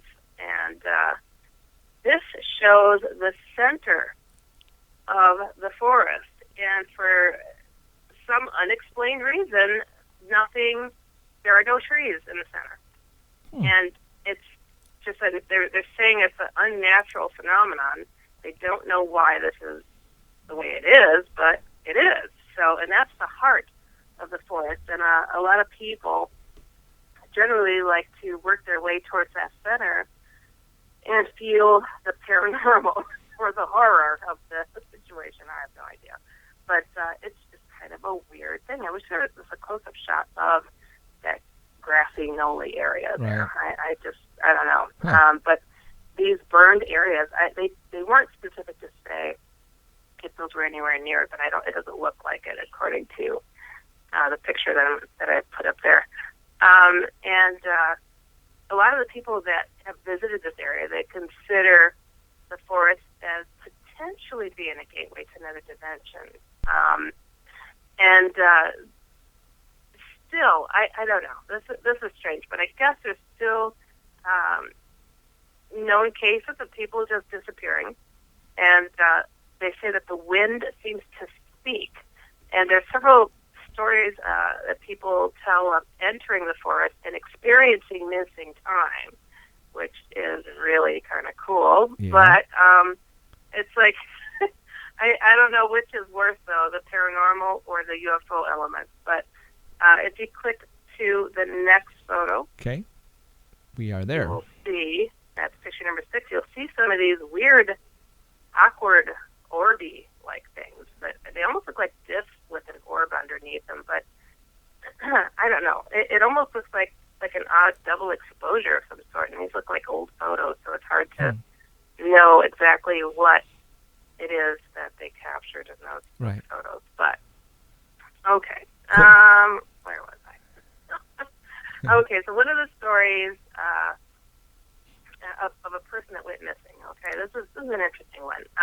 A 5-year-old girl wandered into the woods and got lost, and the story is that she emerged from the forest 5 years later wearing the same untarnished clothes that she wore on the day she disappeared, with no memory of where she was and what happened during that time.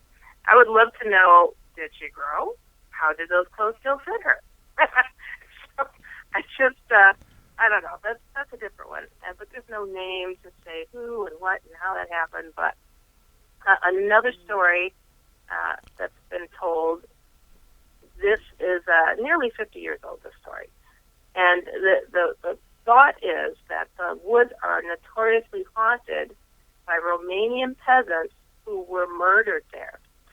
That these souls that were tormented are trapped within the forest. And this is why all this is going on over there. And so people claim to see and have visions of these tormented spirits.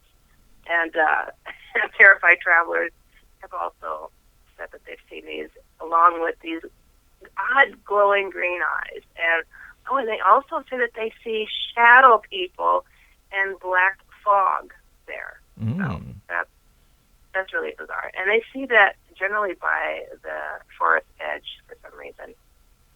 And clicking on over here, and I guess more recently the paranormal energy of the forest is starting to be more of a ghostly, poltergeisty type activity. And I guess there was I think it was Ghost Adventures that went over there, and they were sitting in the clearing in the forest, and they got scratched and thrown on the ground by an unseen force. So who knows? Pretty freaky stuff.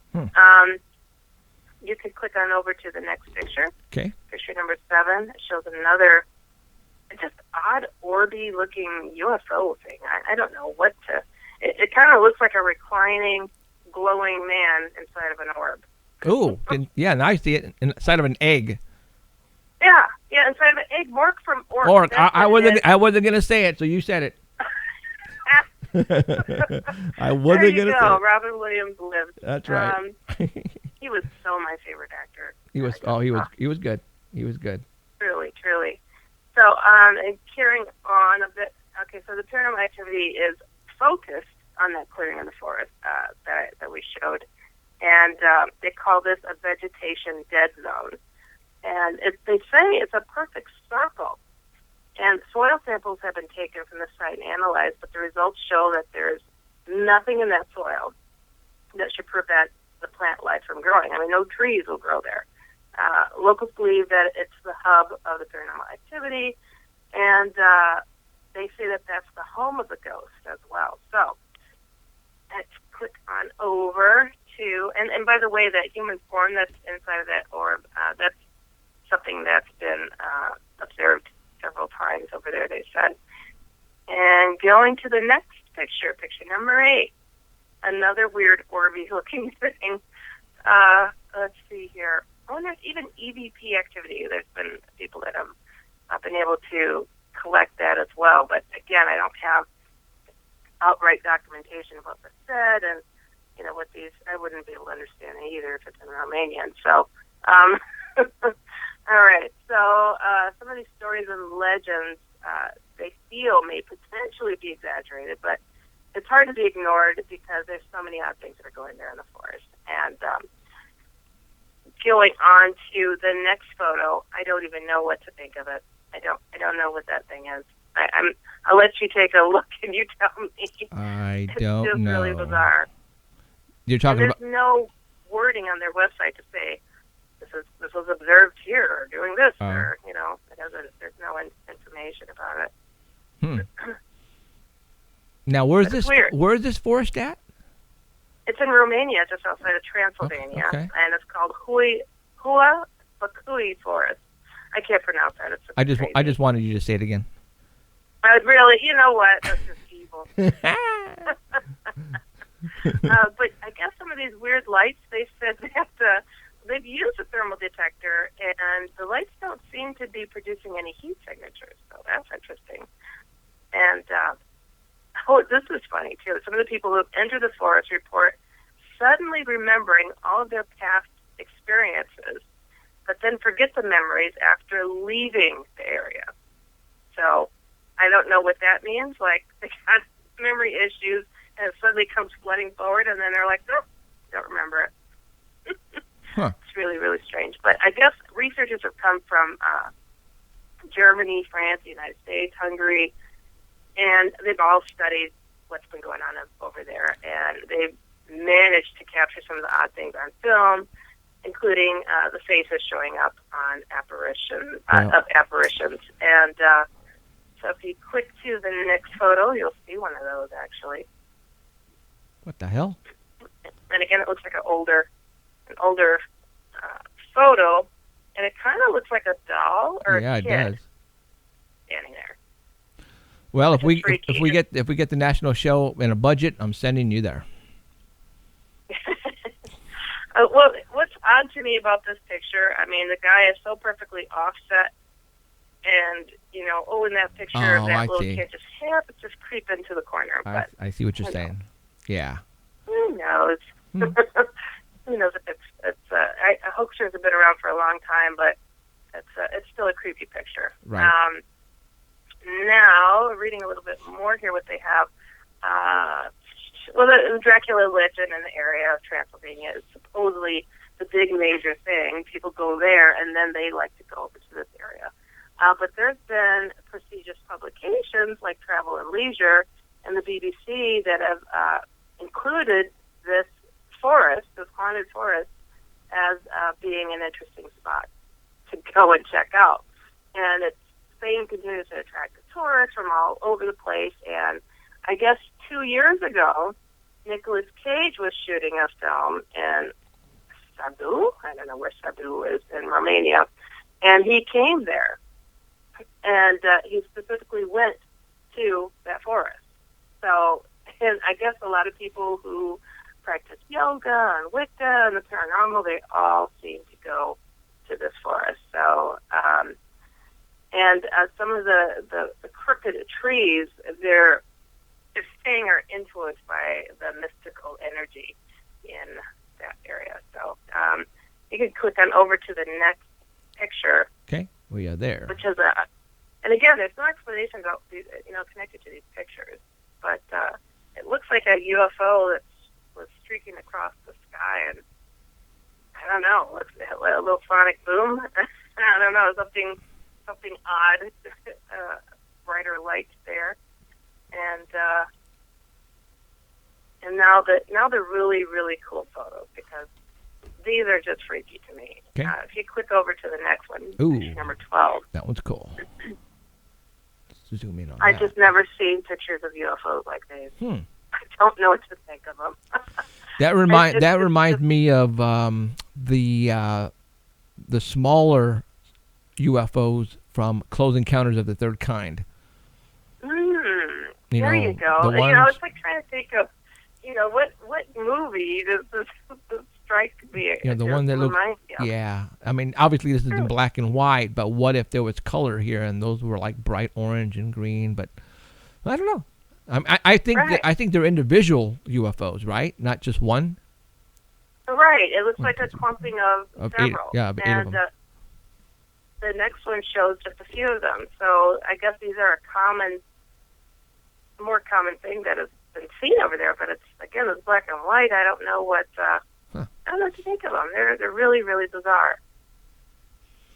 Cool. I don't know. Yeah, it's really weird. And then this, when you go to picture number, when you go to 13 and then 14, okay, it shows more of these strange-looking lights. I wonder if there's like a portal or something in this area. Yeah, it makes you think, and that's a landing strip, for UFOs, right smack dab in the middle or something. Right. Huh. Okay. It looks so cartoony. That's what it looks like. It looks very cartoony. Like the paws of a bear cub or something. I don't know. Huh. It's really, really strange.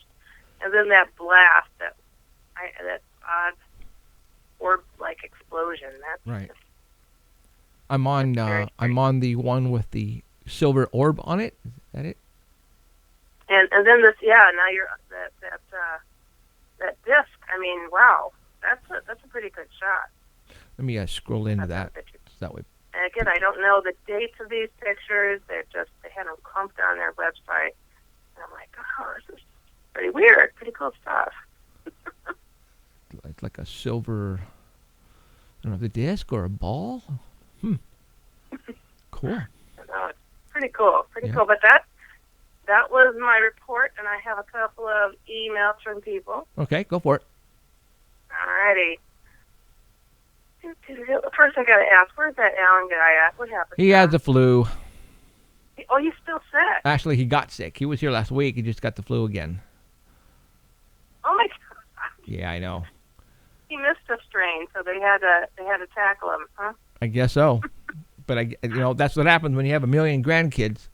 One strain leaves, a new strain comes in. Well, that is so true. Kids pack a wallop. Oh yeah. My God. Big time. Oh, as a therapist and working with kids as well, it's like, oh my gosh. It's like whenever I see a runny nose, I want to run for the hills. Like, no, don't give it to me. That's funny. All right, so going to my first email. Okay. And this one says, Dear Heidi, I saw your webpage and wanted to share my story of the Hat Man. When I was 5 years old in 1979, I used to wake up every morning to this dark black shadow figure standing next to my bed, just looking down at me. There were no real features and no color to it at all, just pure black, like a shadow. Looking up at it, it looked like it was wearing some sort of cape and wide-brimmed hat. Since I was only 5, there go yours. I see your dim lights now. Since I was only 5, to me, it looked like a witch, like on Halloween. It never moved. It was completely still, just looking at me. Again, being 5 years old, the sight of a witch next to my bed petrified me. So I would quickly pull my covers over my head, count to 3, then throw the covers off and jump out of bed as fast as I could.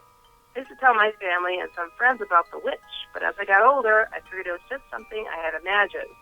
It wasn't until sometime around 2001, 2002, that me and my brother were looking up random things on the internet.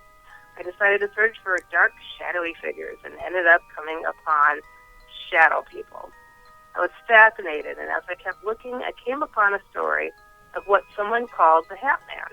That was me. And there was a picture depicting the appearance. I literally froze. All the hairs on my body stood straight up, and tears just started falling. I instantly knew this was a figure that was by my bed as a child. Reading the description, it made so much sense to me. So a 5-year-old, a trench coat could look like a cape, just as looking up at a wide-brim hat could appear like the wide brim of a witch's hat. The only problem I have with all the stories I have read is that they usually depict the Hat Man as something evil. When I think back to how I felt when I would see it, I don't get any sense of that was trying to scare me or be menacing. I don't associate any bad or evil coming from it. My fear came from being 5 and seeing a witch.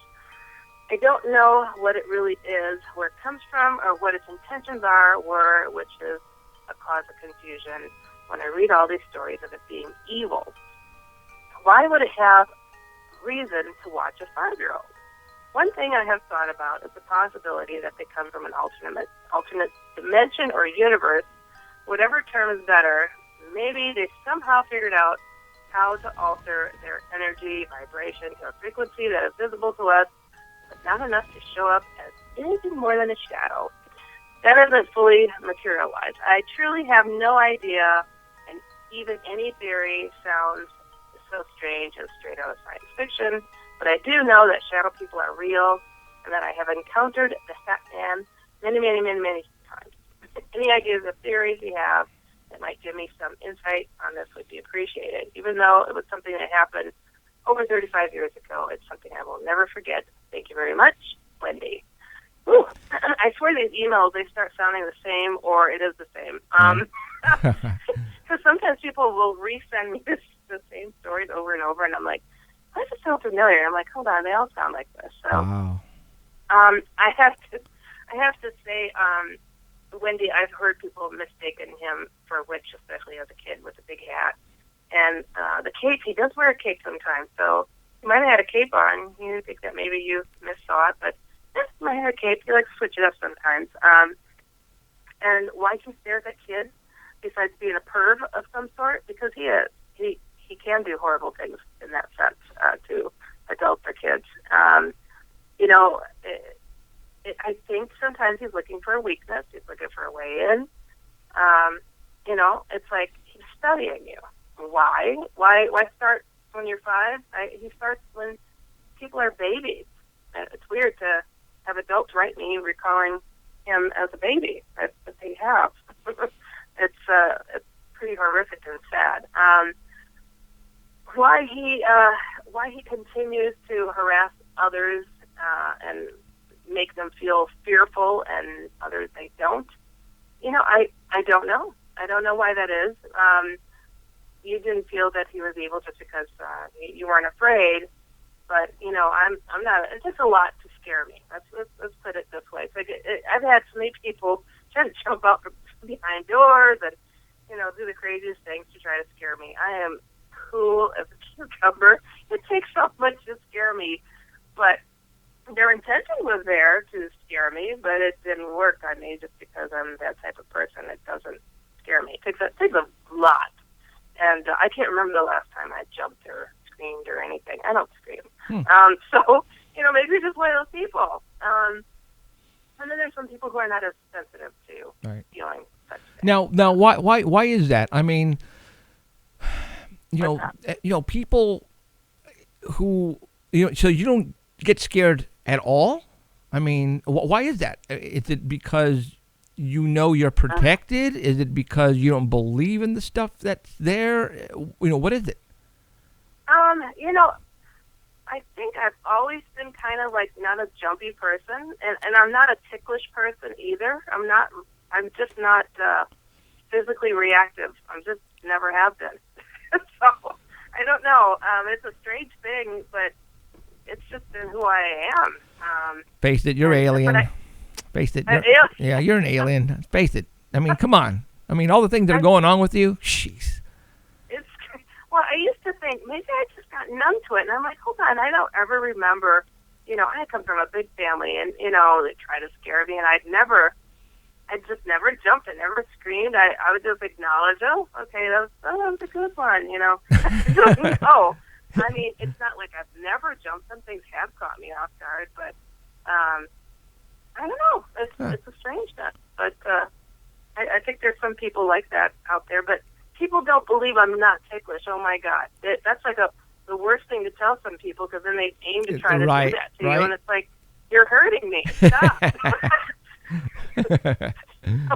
It's weird, but I laugh a lot, so maybe that balances things out. I don't know. Well, that's weird. Yeah, okay. But I don't know. You have any thoughts about this one with this email, or I could go to the next one. Go. You know what? Go to the next one, because it's like. Okay.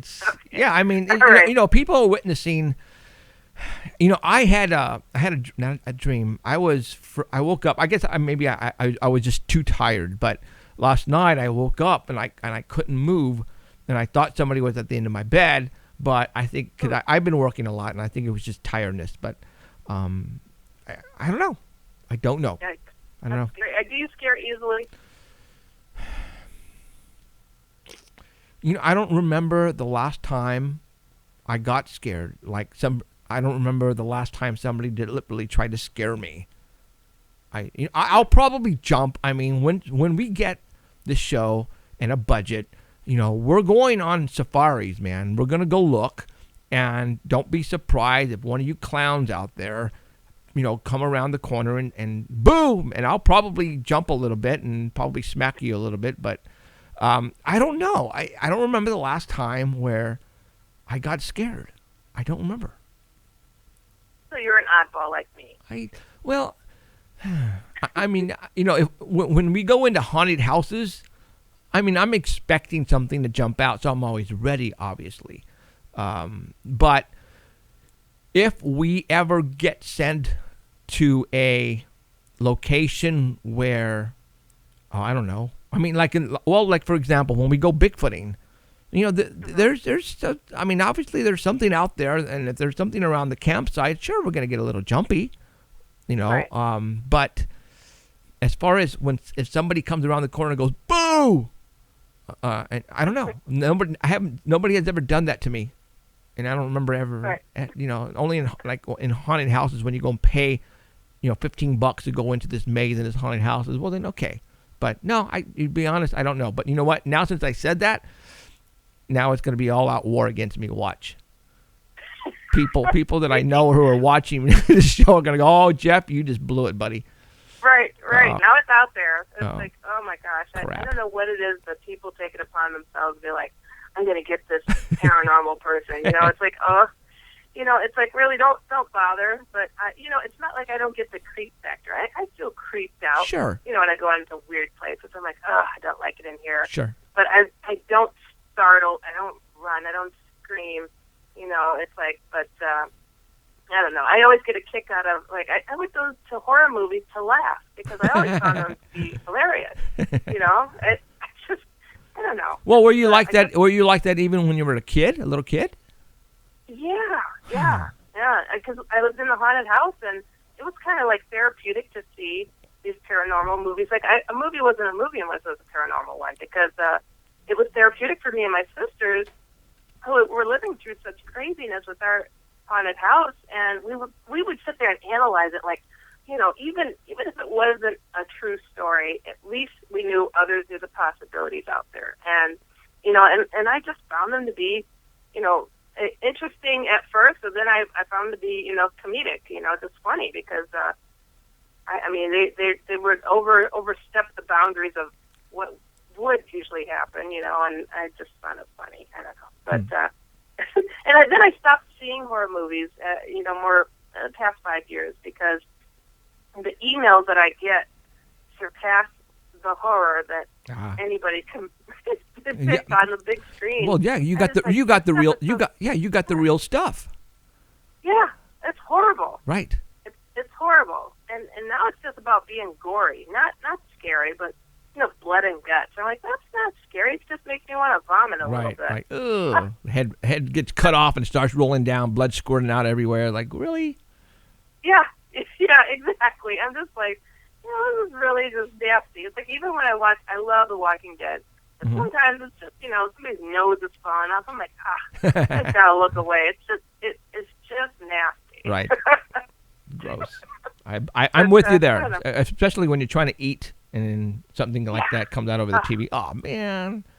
Yeah. It's like, man, I just can't stare at this screen anymore. You know, I'm waiting for a good plot, a good story, a good spooky moment, but it's just, look at the special effects we can do, and ooh, here comes some more blood. I'm like, okay, right, this is not entertaining anymore.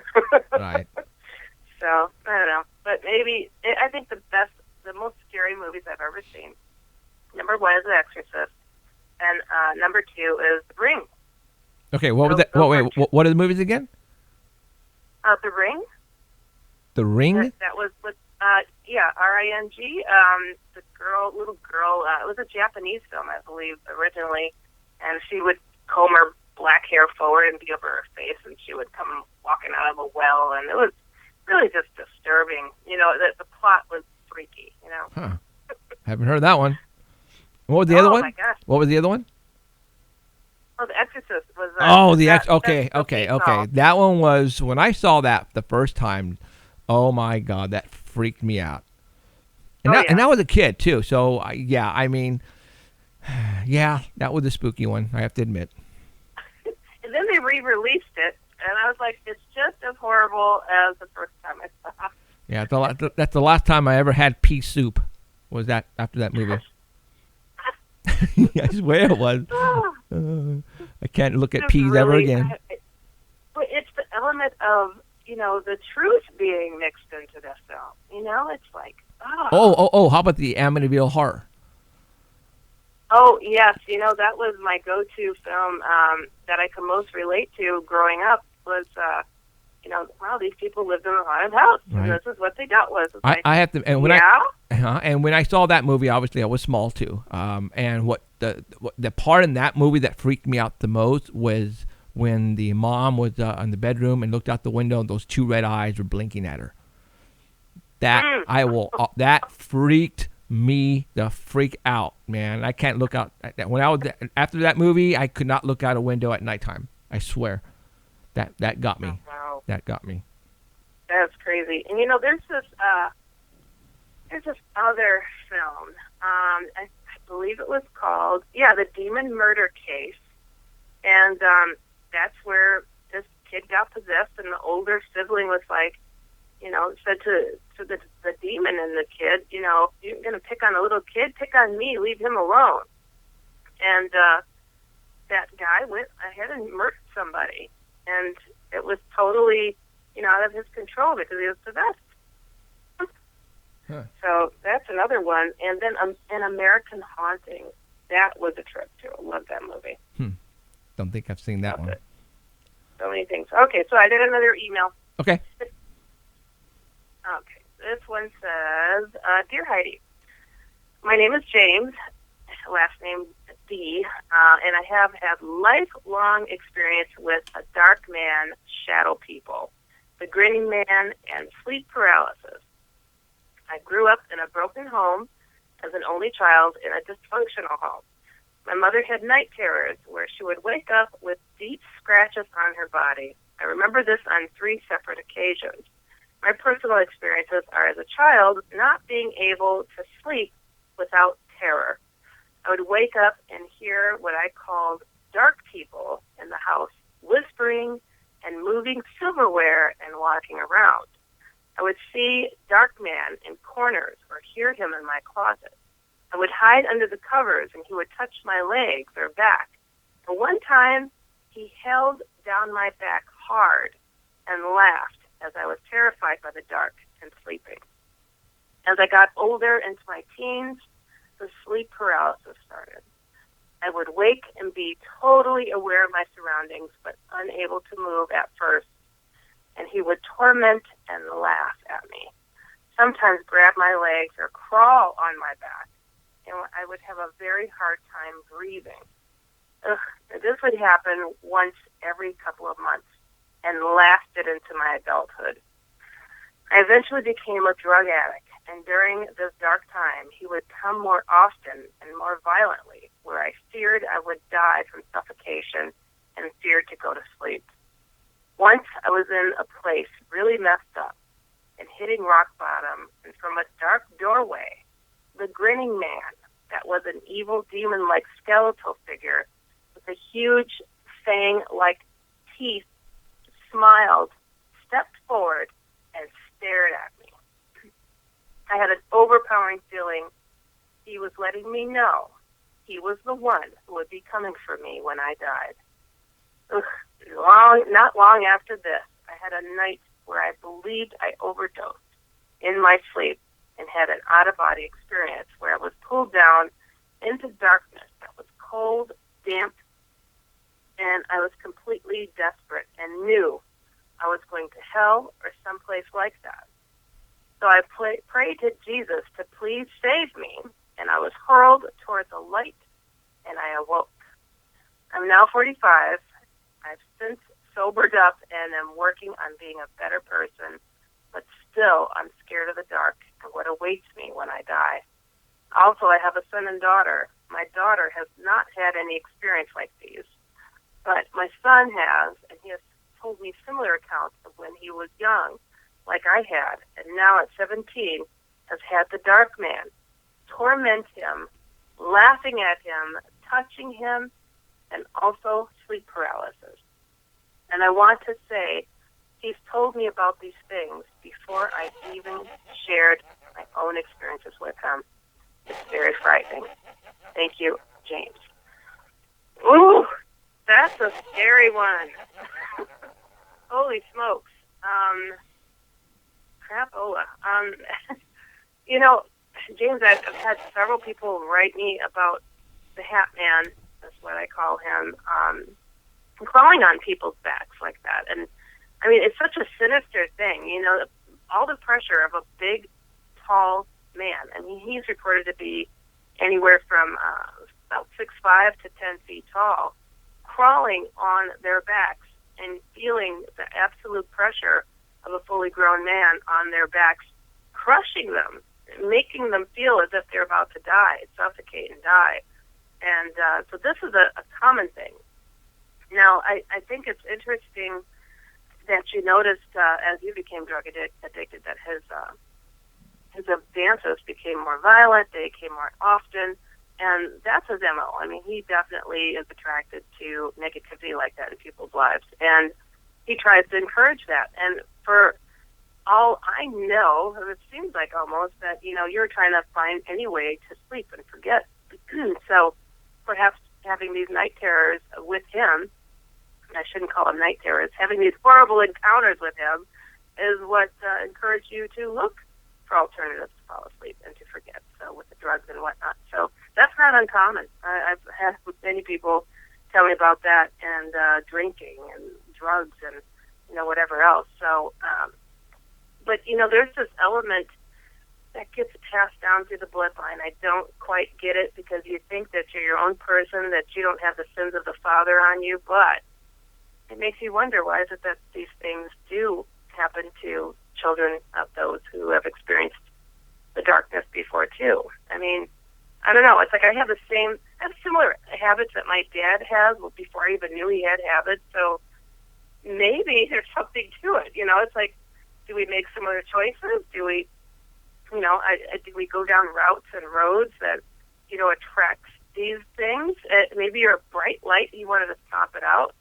But I don't know. It's very, very bizarre. But I wouldn't be too concerned about where you're going to end up in the next life, because you said that you called out to Jesus and you saw the power of him and how quick he works. So I wouldn't worry about it, because it sounds like he's got your number and he knows how to grab you out of a bad situation. So I'd say trust in that. Don't dwell on the negative, because the negative loves to be fed. Don't feed it. So thanks for writing, James. I appreciate it. I don't know. That's a wild one. I would suggest, though, too, get your son right with his faith, too. So this can clear up out of his life as well. And, go from there. And, tell him about the power of Jesus that saved you from the pits of hell. That's pretty powerful. So there you go. Right on. Pretty crazy That's stuff, right. I tell you. My goodness. And Jeff, I have to tell you, I like the way that you talk with the TV show. You say once we get a budget, this is going to happen, right, Jeff? It's Oh gonna yeah, happen, yeah. right? Oh yeah. I mean, it's a matter of time. I think 2016 is our year, really is. Oh yeah. Yeah. I mean, I believe it is. I believe things are happening to us. It's crazy. And I can't believe the things are happening to us. And so the network that we're talking to right now, right before Christmas break, they wanted a episode that best showed what we have to offer as a show. And I told them, we don't have an episode like that, because the show that I have in mind is way bigger than what I'm doing now. It's way bigger. Right. And the budget that we have that we shot that show is like the most minimal budget that you can ever have for a show that's being showed on the CW, right? Right. So yeah, so we just gotta wait for them. I think everybody's coming back this week from the holidays, and they're gonna start up again. So they were gone for about 2 weeks, so we had to sit back and just wait for them to come back. Very cool. Well, I hope you had a good New Year's and Christmas. Yep, I worked New Year's because I had some bills I had to pay, but otherwise, yeah, good Christmas, good New Year's. Everybody's healthy. We're all good. Awesome. So, very cool. How are you feeling? Cool. Are you feeling all right? Yeah. My voice is a little scratchy, from the New Year's stuff, but I'm good. I'm good. All right. Had a good old time. Right on. It's always good chatting with you, and I hope that Alan feels better. My goodness, he's getting a beating. He'll be back. Yeah, he'll be back next week. Very cool. Right on. All right, Heidi. Thank you. All right. Talk to you next week. You too. See you next week. Okay. Bye. All right. Bye-bye. All right. So I guess so somebody the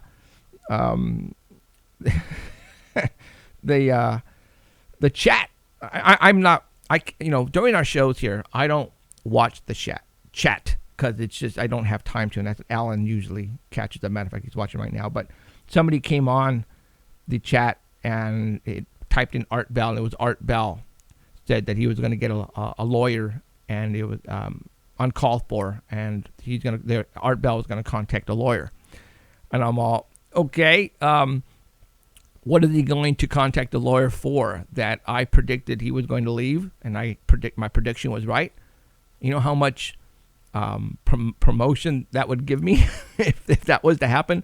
Yes, Jeff Gonzalez is being sued by Art Bell because he predicted he was quitting, and it came true. Yeah, go for it. I did not say anything bad against him. I just pretty much said what I thought was going to happen, and it came true. So there you go. But no, there's the guy, whoever the troll was, Steven. He said, "Sorry, Jeff. It was me having a joke. I'm not a troll, honest, but it was funny. Ha ha, very funny." Everybody was freaking out. So Okay, so there you go. All right, so what time is it right now? It's 2020, guys. I was going to say, okay, January the 24th is like 3 weeks away, 2 weeks away, 3 weeks away. That is going to be the X-Files premiere first episode showing on a Sunday, and I believe it's 7 o'clock p.m., and they're going to show another episode the Monday right after that Sunday.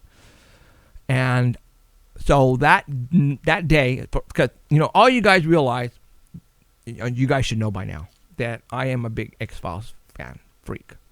When people find out what I do, right away they put me in the same category. And I'm not talking down to these people who like this stuff, but they think that I'm a big fan of Star Wars, Star Trek, those type of shows. I used to watch them on TV. I mean, who didn't? But did I go out and buy figurines and the Enterprise for Star Trek or any of the toys? I do not own a single Star Wars or Star Trek toy. I don't. Now, when the X-Files first came out in 6, 5, that show was the show for me. Why? Because that show, the X-Files, talks about what we talk about here. It has been an interest in my life since I was a little kid. When when all of these phenomena, monsters came out, in the library at school, high school, I used to read all those books, the Loch Ness, Bigfoot, there was only so many books out there, right? Oh my God, In Search of came out. It was another great show that I was, just in love with. But the X-Files, that's what did it for me. And I wanted to be a Mulder. I wanted to go out and do what Mulder did. That was my goal in life. Never to thought in a million years that I would be right here doing what I'm doing now. And it's sometimes I have to step back and say, are you kidding me? Right? When the X-Files came out, it was, like I said, I was living in Los Angeles, and I was single. I had a reasonable, decent job.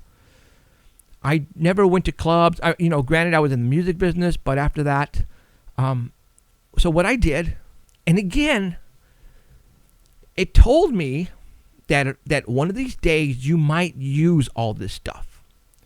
But I started collecting X-File memorable stuff. And I mean everything X-Files, you guys. I have a lot of stuff. Do I have everything? No, I don't. But I have a lot of stuff. And what I'm going to do on January the 24th, that Sunday, is we're going to start at 5 o'clock and we're going to go to 6:45 because I want to end the show because I want to watch the X-Files. But during that show, it is going to be an X-Files theme show. What does that mean, Jeff? Well, I am going to bring out all my... the set that you see here is going to be changed because it is now going to be the X-Files set. I'm going to bring everything that I have and I'm going to plaster it in this studio. So it is going to be... everywhere you look, every square inch of this studio is going to have an X-Files stuff. I wish I could bring in the pinball machine that I have in the house, but I can't. Yes, I do have a pinball machine, an X-Files pinball machine. Back in LA when I was single, they had what was it called? But it was held at the hangars. Man, I can't even think of where it was. These large Goodyear blimp hangars in Los Angeles. But they had a tour of the X-Files. It was like a 6-7 city tour. and they had rigs, 18-wheelers, and they brought in and they set up in these hangar all X-File stuff, man. It was cool. And they had people in there from the movie or the TV series, minus Scully and Mulder, Gillian Anderson and David Duchovny. They were not there, but a lot of the other people were. Chris Carter was not there. So back then, because the geek that I am, okay, don't laugh, but I signed up for the X-Files fan club. Yes, I did. And they sent me a box. I don't remember all of it, all what was included, but the main thing that I wanted was the poster that was behind Mulder's office that says, I want to believe, or I believe, I can't remember what it is, but mine is one of the originals. And when I say original, on the poster itself, it says, copyright the Fox Network. It's legit. It was made by the Fox Network, and there's a lot of extra. There's a lot of counterfeit ones out there that don't say Fox Network on it, but this one did. I took that poster with me, and I got a lot of people to autograph that poster. That was at the actual tour. I got Dean Hanglin. I got the Smoking Man. I got the writers. I got a bunch of people that were involved in the X-Files. And then when I don't know if it was a soundtrack or if it was a movie release on CD or DVD, but Chris Carter was doing a signing with Mark Snow, the guy who writes the music for the show. They were both doing a signing at Tower Records. No. Was it Tower Records, or it was another one right across the street from the Tower Records on the Sunset? I don't remember what that one was, but anyways, so I took my poster and I got in line and I got Chris Carter's autograph on it and Mark Snow. Now, what's kind of funny is that I unfolded it and Chris Carter looked at it and he goes, "Wow, this is cool." And Mark Snow looked at the poster that I had and he goes, "Hey, I don't even have one of those." And Chris Carter turned to him and he goes, "You don't?" And he goes, "No, I'll get you one." And he goes, "Okay." So Chris Carter signed the poster, and Mark Snow also signed a poster for me. So all I need to make it complete on that poster is David Duchovny and Gillian Anderson. Hopefully one of these days I will get their autograph. But what I'm going to do is that poster I'm going to put right there, and you will see it on the 24th, including everything else around here that's going to be full. You guys won't believe how much stuff I have from the X-Files. Yeah, I am a geek. But I said to myself when I was collecting all this stuff, one of these days, all this stuff, I'm going to use it. I'm going to be able to put it out for people to see. This is the first part. My intent, God willing, and I hope this happens, and I'm pretty sure, I'm praying a lot that it does happen, that one of these days, when we're on TV on a national show, that I will have David Duchovny and Gillian Anderson on my show. And when that happens, all of this X-Files stuff is going to be all over the set. And when they walk out, they're going to go, "Holy crap, you're a freaking geek." Yes, I am, and I'm proud of it. Because for those two, if it wasn't for you two and Chris Carter, I would not be right now where I'm at in front of you guys. So I have it all to thank for them. It's those three, that dynamic duo I call Gillian and David. And thank you, Chris Carter, for writing this series, because it's awesome. And again, this is why I'm here, because this stuff it interests me big time. All right, if you guys didn't know that already. All right, you know what? That's it. 2 hours and a half. I told you before we were only going to go 2 hours, but sometimes now, if we have stuff to talk about, I will extend it. And there you go. So, all right, I'm going to call it a night, and I will see you guys next Sunday. Appreciate it. My name is Jeffrey Gonzalez, and for Alan Thomas, who will be back next week, thank you, Danny Valderrama and Heidi. and all those behind the scenes, Elizabeth Martinez and Mike Smith. See you guys next week. Appreciate it. Take care. You have been listening to Paranormal Central with Jeffrey Gonzalez and Alan Thomas. Broadcasting worldwide at ParanormalCentral.net and on ArtBell.com. Stay tuned for next time. Remember to keep your eyes to the skies. And we hope you witness something you cannot explain.